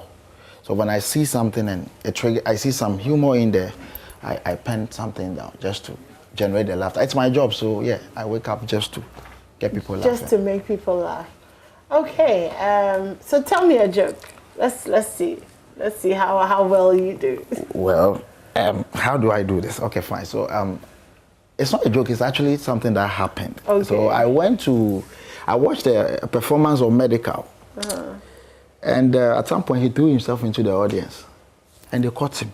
Okay. And they were moving him. They brought him back to the stage. So I said, okay, so why can't a comedian also try that? Okay. So I went to perform somewhere in Cape Coast. I never knew whether it's Cape Coast people who don't like that thing. So at some point in my performance, I threw myself. Okay. Whilst I was about to, I realized they were giving me gap. I hit the floor, and I was like, hey, this joke is funny. You get up and go and continue. But I heard you mention Reggie Rockstone. Okay. One of my strength is impersonation. Okay. So I want you to just ask me a question then I answer from a Reggie Rockstone perspective. Okay. But before I do that, Reggie can never answer any question without bringing the history of hip life. Of course. So, okay. Okay, so you decided. So I'm speaking to Reggie Rockstone now. So you call yourself the grandfather, the grandpa of hip life in Ghana. Do you think that you deserve or you've earned the right to be called the grandfather? All right. Way back 1994, with the hip hop bag Ghana shit it.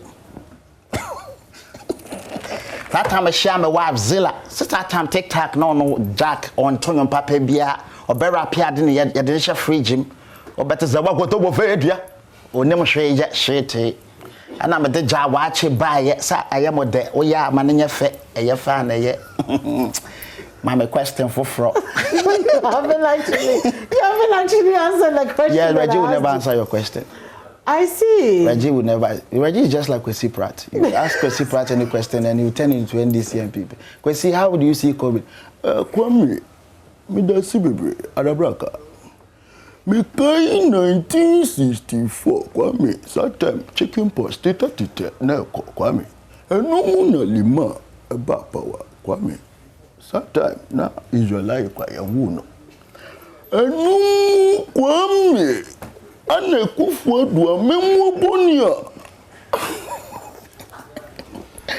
Okay, Reggie is going to be on the show. Yeah. I think I performed to him last week, Saturday, Thursday. So you're mindful of the things you're saying about him? Oh yeah, I know, and he knows what I say about him too. Actually, I have a TV show on your sister station somewhere, so I do this impersonation. I don't know if you've heard of the Half Serious show. So okay. Yeah, so sometimes when trending issues pop up, I act as the character that had this issue trending, then they interview me. There's been a number of trending issues. Okay. Yeah. Let's go to last week. Just last week. Last week to this week, there's been a trending issue. With regards to? But you are aware? I mean, you know the trending issue. Okay. So have you done anything with Which one? Which one? There were a series of trending you mentioned. Okay, so I can't recollect, so help me. Oh, Israel, just tell him who you want him to. And sometimes it's not the person in question. What shall I say? Oh, sometimes it's not about the person in question that maybe, okay, fine. So if, let's say, Reggie's issue pops up, they might decide, okay, or maybe an issue related to politics, but they will say, oh, they want to interview Captain Smart. Okay. So I will play the Captain Smart to know Captain Smart's perspective of the whole issue. So maybe if you ask me, oh, Captain Smart, so we heard the IGP. Have you seen Cecilia Mafu's video? Yes, I have. Okay, so let's say... I can't talk about Cecilia. She can just pop up and snatch my microphone. So I beg you. It's true. Yes. You have a very good point. So we'll all be in trouble this morning. Can you talk about Sewa Bruni? You see, the situation we find ourselves, and I saw Mr. Hobson around too. So you I'm scared. Wow. Okay, Yeah. what about Shatawale? Today I'm not in the zone of Shatawale. So it just lets me talk about Captain Smart. Then just ask me, like there's a Bruni issue. Are you afraid of Shatawale too? Not that I'm not afraid of, I'm afraid of Shatawale. Just that I need to zone in. So zone in, we'll wait for you. This is enough pressure. So, but I can do it. Today I'm more like politically in tune. So if you ask me a Captain Smart perspective of any issue, maybe I can. But you dodged Sewa Bruni. Well, if I even act as Sewa Bruni, he's not that popular for people to even get their personality. But the likes of Captain Smart, Nana Akufo-Addo, Rawlings, Atamels, Sarkodie, all these people, their voices are out there. Okay, give us a Nana Akufo-Addo.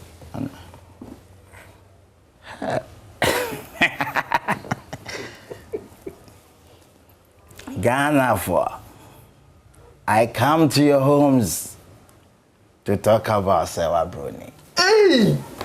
As in, Akufo-Addo comes to talk about Sewa. Yay! Man can ye Sewa Bruni there. Me de Anka Meka Rebecca. Sewa Bruni. Okay, this is me leaving the set. Okay. This problem, I don't want to be part of it. Where are you going? Please. No, I mean, we're just joking here. Please. Well, as to whether they'll take it as a joke. No, it's a joke, please. We're joking. That is what people don't understand. Every joke has a victim in there. Yeah. If I decide to talk about like plus size women and make mockery of them, slim ladies will be so happy about it. Yeah. When I turn the table and I start making mockery of, it's not mockery, I'm just making fun of slim people. People would take pleasure in laughing at them. So in every joke, there is a victim. Yeah. The issue is as to whether the victim will understand that it is a joke and not, that's why sometimes I think GH comedians are limited when it comes to content. There are so many things that we are inspired to do. But in our part of the world, when you try to do it, some people end up, I've had threats from politicians backstage after my performance to warn me never to touch on anything related to their party before. But I've been to Nigeria to perform whereby a politician walks backstage, gives a comedian money and tells me when you go on stage, pick on me. I want people to know I'm around. You get it? So their system allows them to explore, talk about religion, politics, everything. But we are so sensitive to so many issues, so it doesn't allow us to. So every time our content is always like one way. I touched on one man of God who had a trending issue in Ghana here. And I had most of his church members coming to, somebody actually listed all the curses from Genesis to the quotations. He gave it to me. I should go and read. He's putting all those curses on my family and my next generation yet to come. But it doesn't happen in other parts. Comedy is telling the truth in a comical way. Yeah. In every joke, if you listen carefully, there is some underlying truth in there. If you don't pay so much attention, you won't see, but it is in there. So we would have to look at the situation happening around us, from religion, everything, then we squeeze the joke out of it, then we put it out there. So something that you find difficult to say, a comedian has the liberty to talk about it. And we all make fun of it, but we still pass the message across. It's unfortunate our part of the world, we are being restricted. Yeah. I have a brother, Obi Amponza. He made a joke about the former president.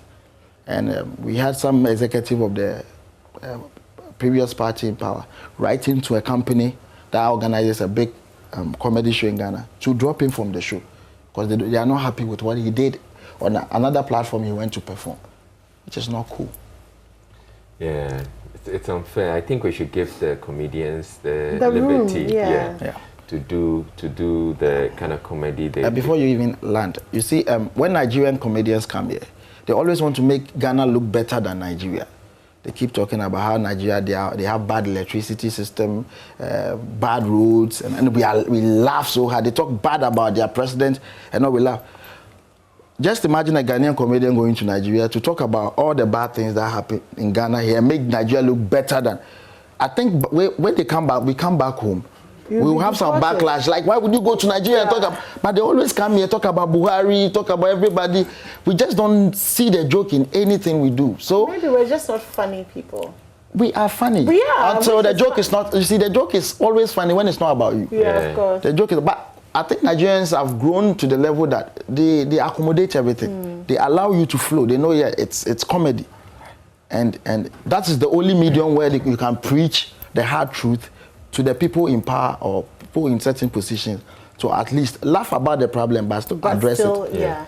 Would you say that that's why the industry is not growing here in Ghana? I would say the industry has grown to some extent, because looking at the industries from years back, the kind of attention we are getting now, we were not getting it then. Nobody will even give you the opportunity to perform. Now corporate entities will do some gathering and consider comedy in it, which I would say it's progress. And with the monetary part too, we've made some progress, but compared to other countries and the amount of money they are making, we can do better in our part of the world, yeah. Okay, so anyway, Lexi the comic has a show tomorrow. It's called Too Cute to Be Mute. Yeah. It's tomorrow at 6 p.m. Yeah. Too cute to be mute. That's the comedy special. So a musician. When you say cute, are you talking about yourself? Yeah, myself. Yeah, I'm talking about. I realize people of my size, mostly we are deprived of so many opportunities in our country. Please. Akufo-Addo is president. Yes, Akufo-Addo at some point was even pained with his height. That he doesn't befit the presidential. You know, they use. It's unfortunate that now I keep saying in our part of the world, the things that we look at has of less relevance to the issues at hand. But that's what we base our arguments on. So there was a point where our president was being said, "Oh, he's too short. He doesn't." So short people, even in the military, we are not allowed in. Immigration. It's actually on the front page of one of the papers about short people. Why can't short people be in the police? But that's another conversation for another day. Do you want to just quickly tell us about your show tomorrow? My show is about a short guy who wants to talk about all issues related or that concerns a short man and the struggles of a short man. Even women don't like short guys. So I want to talk That's not true. It's true. Ideally, women don't like. If any guy watching me, if you are married or dating and you are short, the lady compromised. Like the options are limited. So she just had to. They don't like us like that. You have no idea.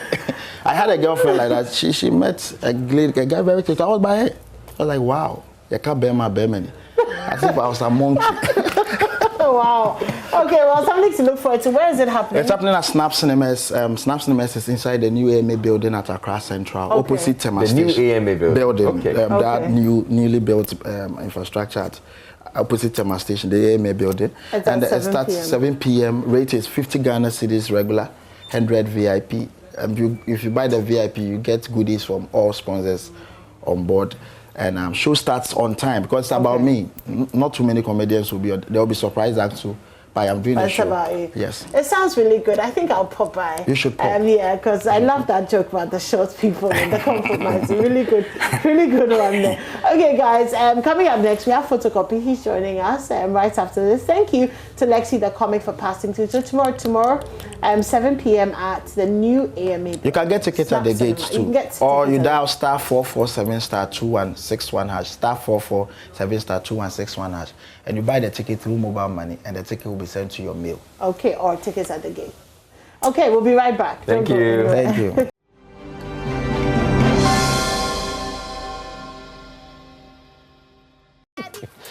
All right, this is still the AM show, and we have photocopy. Hey. And the guy actually looks a lot cuter than you see him on the video. So I was just looking at you, and then you walked in, and I'm like, boy, actually, like a boy. How are you feeling? I feel great. Oh, damn. I mean, the fact that, how old are you, by the way? I'm 8 years old now. 8 years old? Yes, please. That's incredible. And I mean, at this age, you're already that talented. You're showing so much talent. Yes, please. When did he start his music? Okay. So that's a dad, by the way. Initially, when he started, I wasn't paying attention to him. But gradually, I noticed he's doing one or two. So I think last year, through the COVID period, I had a show. That's the Ghana Music Awards UK, the nominees announcement, which I was supposed to perform. So he told me he would go with me. So when we went, I think Kofi TV told me, the boy says he wants to go to start. Everything I remember too. So they told me I'll give him the chance. We went and he nailed the show. He took the show away from me. So after that, I decided to just give him a listening ear. So I noticed when you're there, you just WhatsApp you something. Daddy, I've sent you something. Listen to it and get back to me. So I noticed he's been sending me rap, he'll be sending me singing the songs like that. So I noticed he has the passion for it. What got you into music? Like you see, he's doing great in music. So when I saw him, I can see like, oh, this daddy's doing good. So maybe if I follow him, maybe he can take me to somewhere. So I've been watching him, noticing him some things. Maybe he has been doing this, doing that. So I was seeing that maybe what he's doing is taking me from this level to another level. So I was thinking maybe if I do what he says, I can do maybe more than what he could do. So that's why I could do it. And so you're inspired by him. Yes, please. But you just decided that, I'm trying to understand, just decided one day that, okay, yeah, I'm going to try to do something by myself. Yes, please. Okay, and you're a cute guy. Thank you. You're cute. I'm sure in school the girls are all over you. Yes, please. They are? Yes. How are you managing with the fame?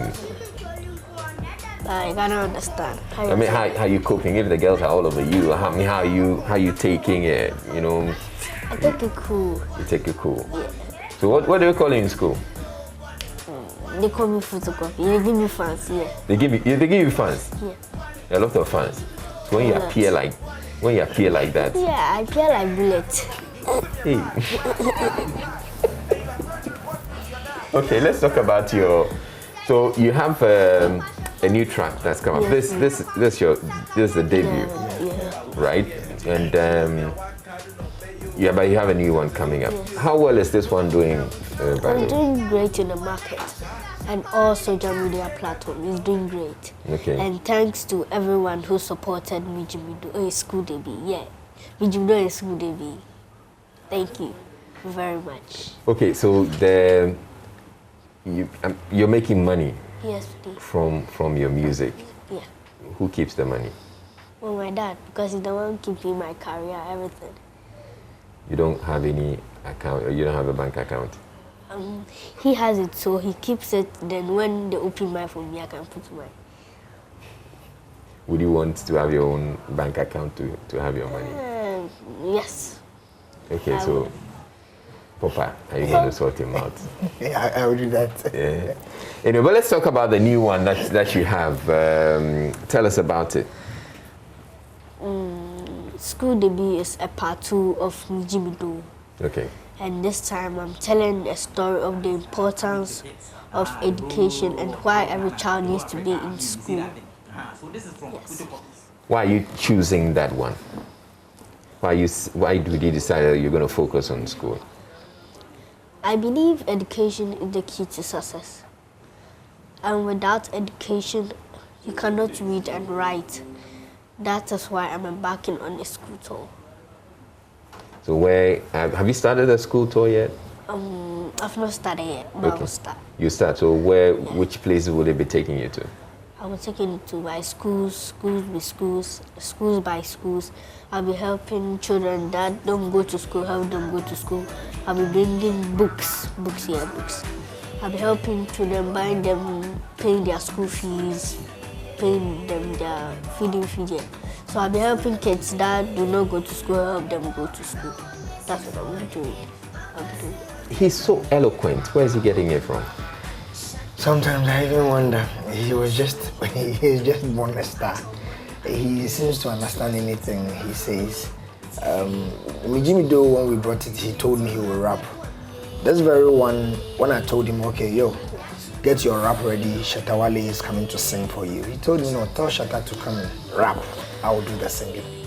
Okay. So he seems to understand anything. My whole life career, I've never gone to any studio to tell the engineer, please play this for me, play that for me. We went to the studio and he kept telling the engineer, no, I don't like it this. Can you change this? I want play this high for me, play this low for me. So sometimes he does things and I don't know how to dance. He dances very well. He's a performer. He does things and sometimes... Where did he get the dancing skills from? That's me, I don't know how to dance. So how he does it, honestly speaking, I don't know. But I believe he knows what he does. And in as much as I don't want him to do, I want him to remain a child. That's why I'm there to guide him, to let him know the don'ts and the wants, things a child should say and things he shouldn't say. That's great. I'm really impressed by you, Photocopy. Thank you. I wish you the very best in life. Can you do something for us before you leave? Oh, yes, please. You can? Yes, please. You have a girlfriend yet? Definitely. I have. You have? But I'm not so old. I'm not too old like that. But you have? She worries me but I don't mind her sometimes. Okay, so do something for us before we get to go. School de be home the ball. School de be home the ball. School de be home the ball. I don't want to miss it for anything. Papa sing on trip, mommy. Shatta Wale. Mesue, écoutez, m'pacha bon arrivé, m'skou asenti dans ma freeway, m'tifie, m'koskou, yentem na bebo miye, mendachi dudu Shatta kebi mamiye. That's nice. Right, thank you very much, Photocopy, and wish you all the best with your music career, and thank you to Photocopy's dad for bringing him through. All right, you're still on the AM show and we're not done. We have more music. We have Reggie Rockstone, the grandpapa of Fifth Life, coming up. Are you looking at doing something with Reggie? I think about 3 weeks or 2 weeks ago, he told me there is a song he likes from Reggie. Okay. So we did a cover version. So we did it and we put it. Can you do the song? Yes, please. Okay, let's have that. Okay. Me a bibiniba. Send a metiano mean to me as a sada. So Mrs. Sane Usubai Namanabasa, Intijai Casa. Yeah, what dear the jam, and me, dear, one mammy cabaret. That's on a comedy, I'm afraid. Now me did the hair, that's some dinner choir, yes, sir. Now me did be share, and some horn best. No more IBT straight to papaya. Man, boom, so, or be a whole affair. I feel to me cade. Bono, no more 10 minutes car choirs, a ball and a pet, but some wound, the main patron. I Reggie Chairman, no more pet, ya Jim so. Reggie Swendina, or Mammy Tiao, no, very day, ma'am, then almost send me a hair plan or snow. Kibab shamafno musifika my blame pono disco biani Ghana registration what is a honor meda that is a mean crucial Jimmy Carden Pinsem Nkole whom ya near come show me career. All right, thank you very much, Photocopy. So we're taking a break. We have Reggie Rockstone coming up thereafter. Stay tuned in. Hello, my name is Nathaniel Atto. You can catch up with all the fun and inspiration on the Joy Sports link here on Joy 99.7 FM, together with all other shows over and over again. It's very simple. All you need to do is go to myjoyonline.com/podcast and relive all of those fun moments over and over again. Joy 99.7 FM, your radio for discerning listeners. Joy 99.7.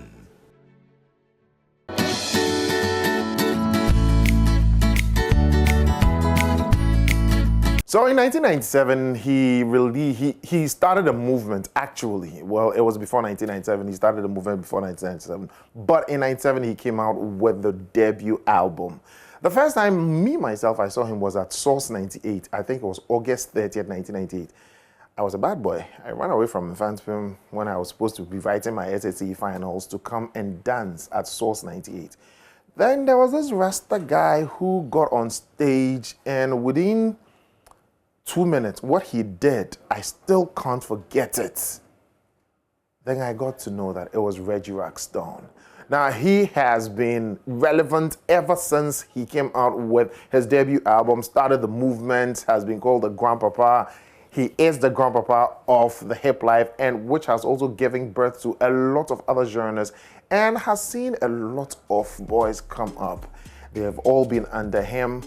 And today we decide to celebrate him as in Joy Cluster, My Joy Online, our social media pages, Hit FM, Joy FM, Joy News, Joy Prime, and he is the one we are celebrating. Well, I just want you to enjoy this music that he featured Senna Dagadu called Medicine. When we come back, I have the Grandpapa on Zoom. We'll be having a chat with him.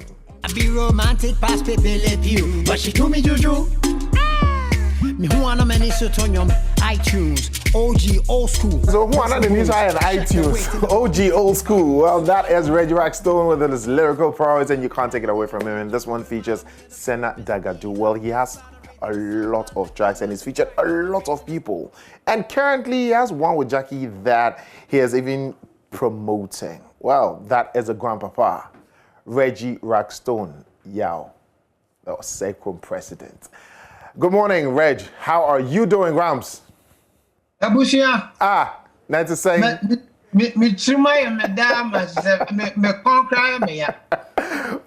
I was telling my viewers the first time I had an encounter with you when I saw you was at Source 98 at Accra International Conference Center when you came to dance. Do you remember that? Yes. Yes, I do. Okay. And I surprised you young ones. So me buy and no more ka say me age and I be that.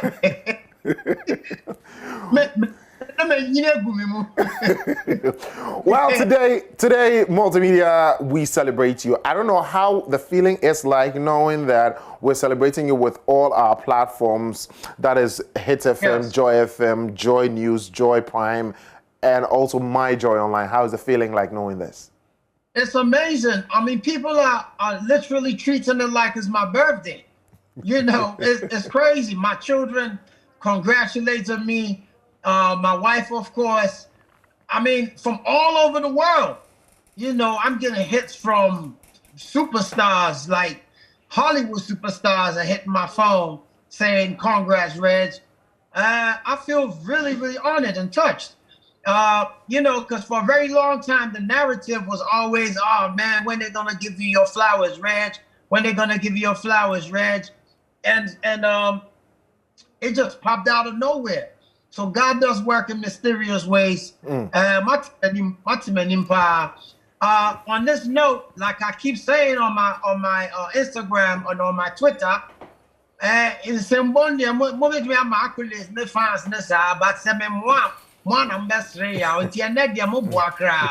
I'm trying to get 1 million views for Move Faster. All I ask for you. You know, I need 1 million views from Ghana today on Move Faster on YouTube. I want everyone to go and stream, purchase one Hip Life tune. I put out all the classics. Makan. Mekala show registration. And no people on my month because those days when that DJs no payola live. And you know I'm anti-payola, so send that Obama Baswa. That's all I need, you know. I got family and school fees to pay, my brother. So, and if you know the realities of show business in Ghana, you must really know I sacrificed so much. You know, being here. I didn't have to be here. I left a great story in the West, and I came home as the Pan-African that I am, and I stayed here. I intend to live and die here. Let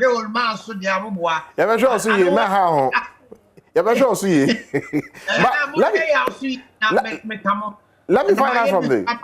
Let me find this from you. I need everybody to, you know, because that will reflect in my account. Okay. And I'm not begging you bread, but I'm selling music and rice and peas too. Yes. Okay. So let me find out from you. Do you feel you've been celebrated well per what you have done and the foundation that you've set for Ghana music?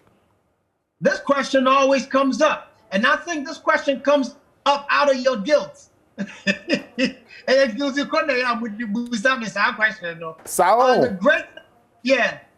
great thing about me is I'm extremely humble, and I don't really care. You know, I am.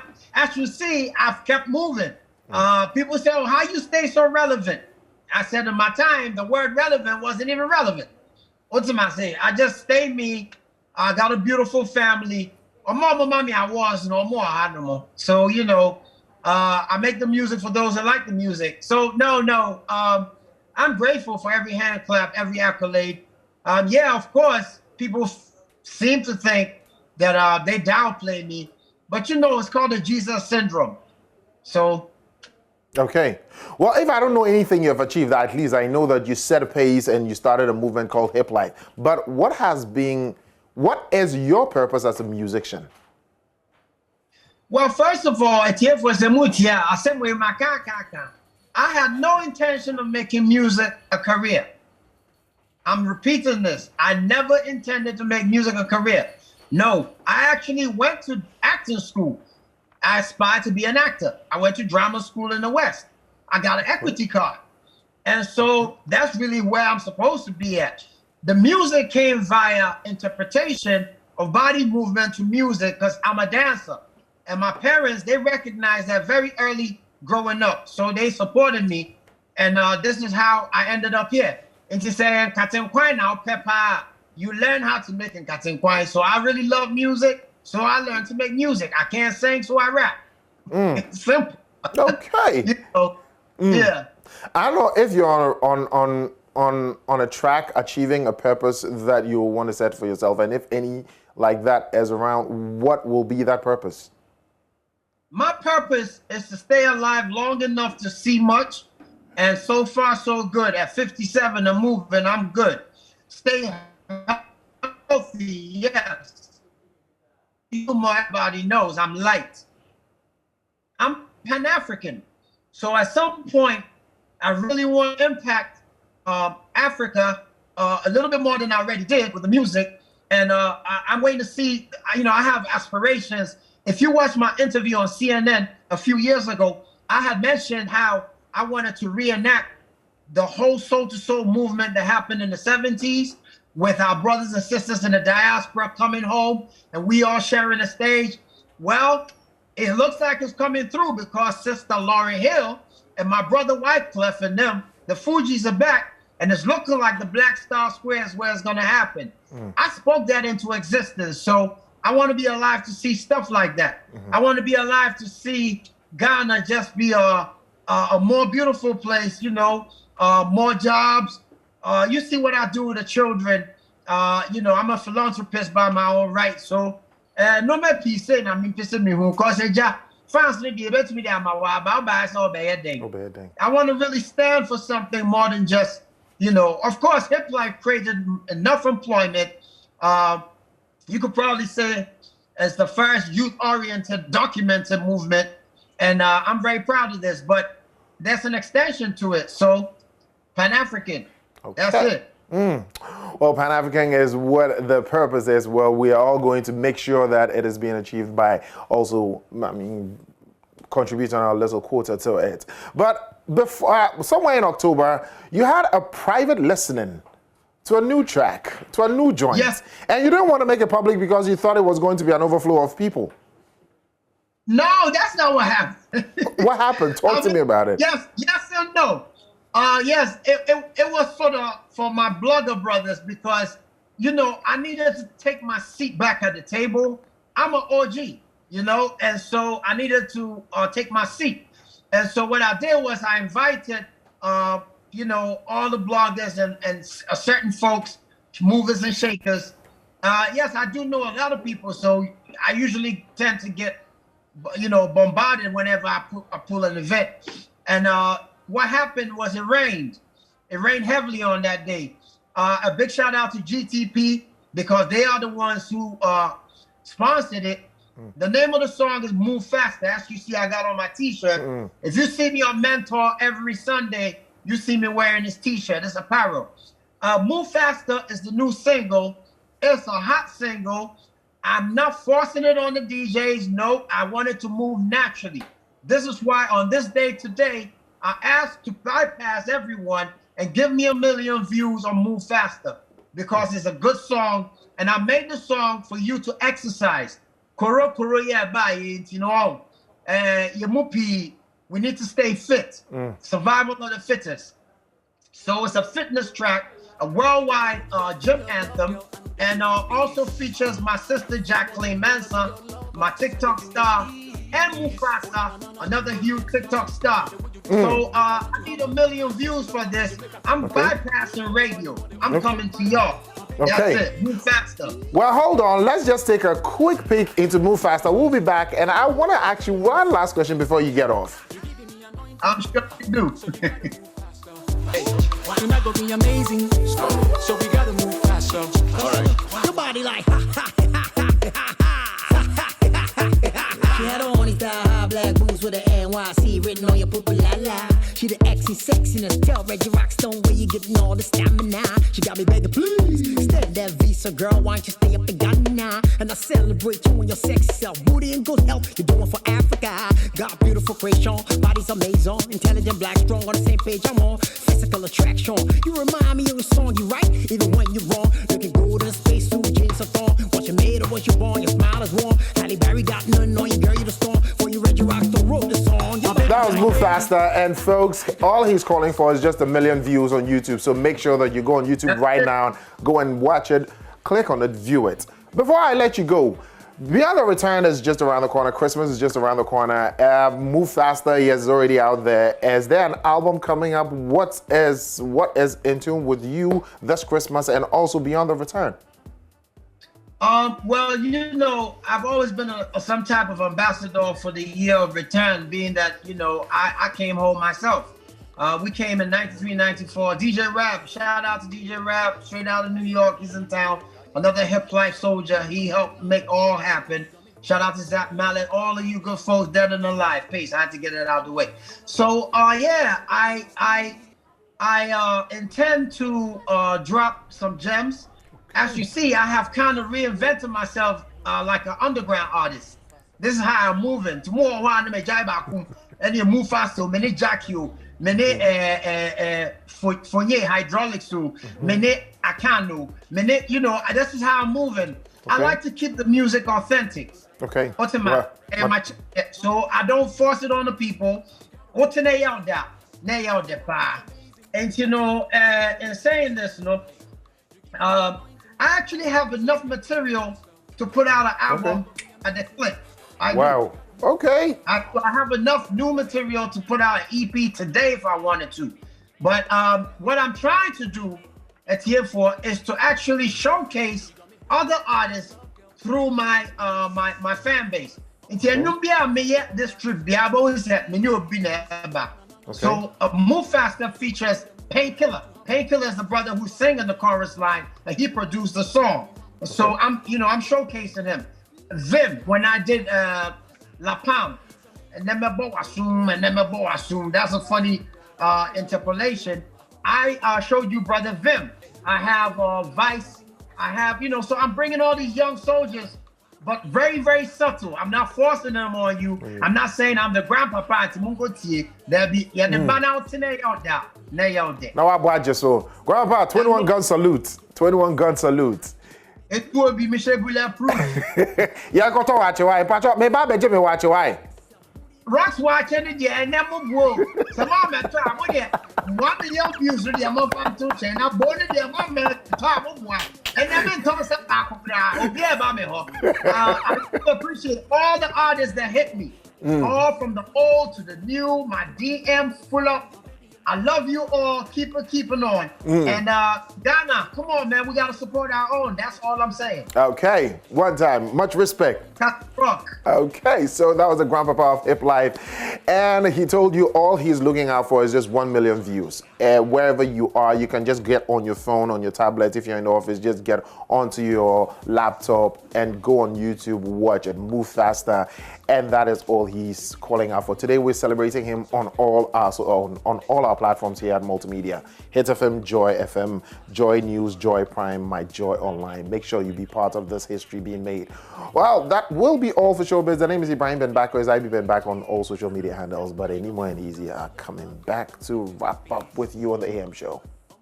Move faster. Well, move faster. Why are you standing still? How can you be standing still in this, If I start doing my skills, it will hit you. Hey. All right. Hey, okay. Oh my God, and that performance was dedicated to Gomez, who is one of our directors here on the AM show. Yeah. Happy birthday to you. Gomez is out with the National Science and Maths Quiz team. Yes. But we love you, sending you birthday wishes. We can't wait to have you back. And also to Kweku Asante, a happy birthday to you, darling. You like food? I pray that God blesses today with plenty food. Kweku Asante is so skinny. If you see him eating, your heart will fall into your stomach. It's not a joke. But happy birthday. And also to Francis, who handles our lights. Your birthday is tomorrow. Happy birthday to you.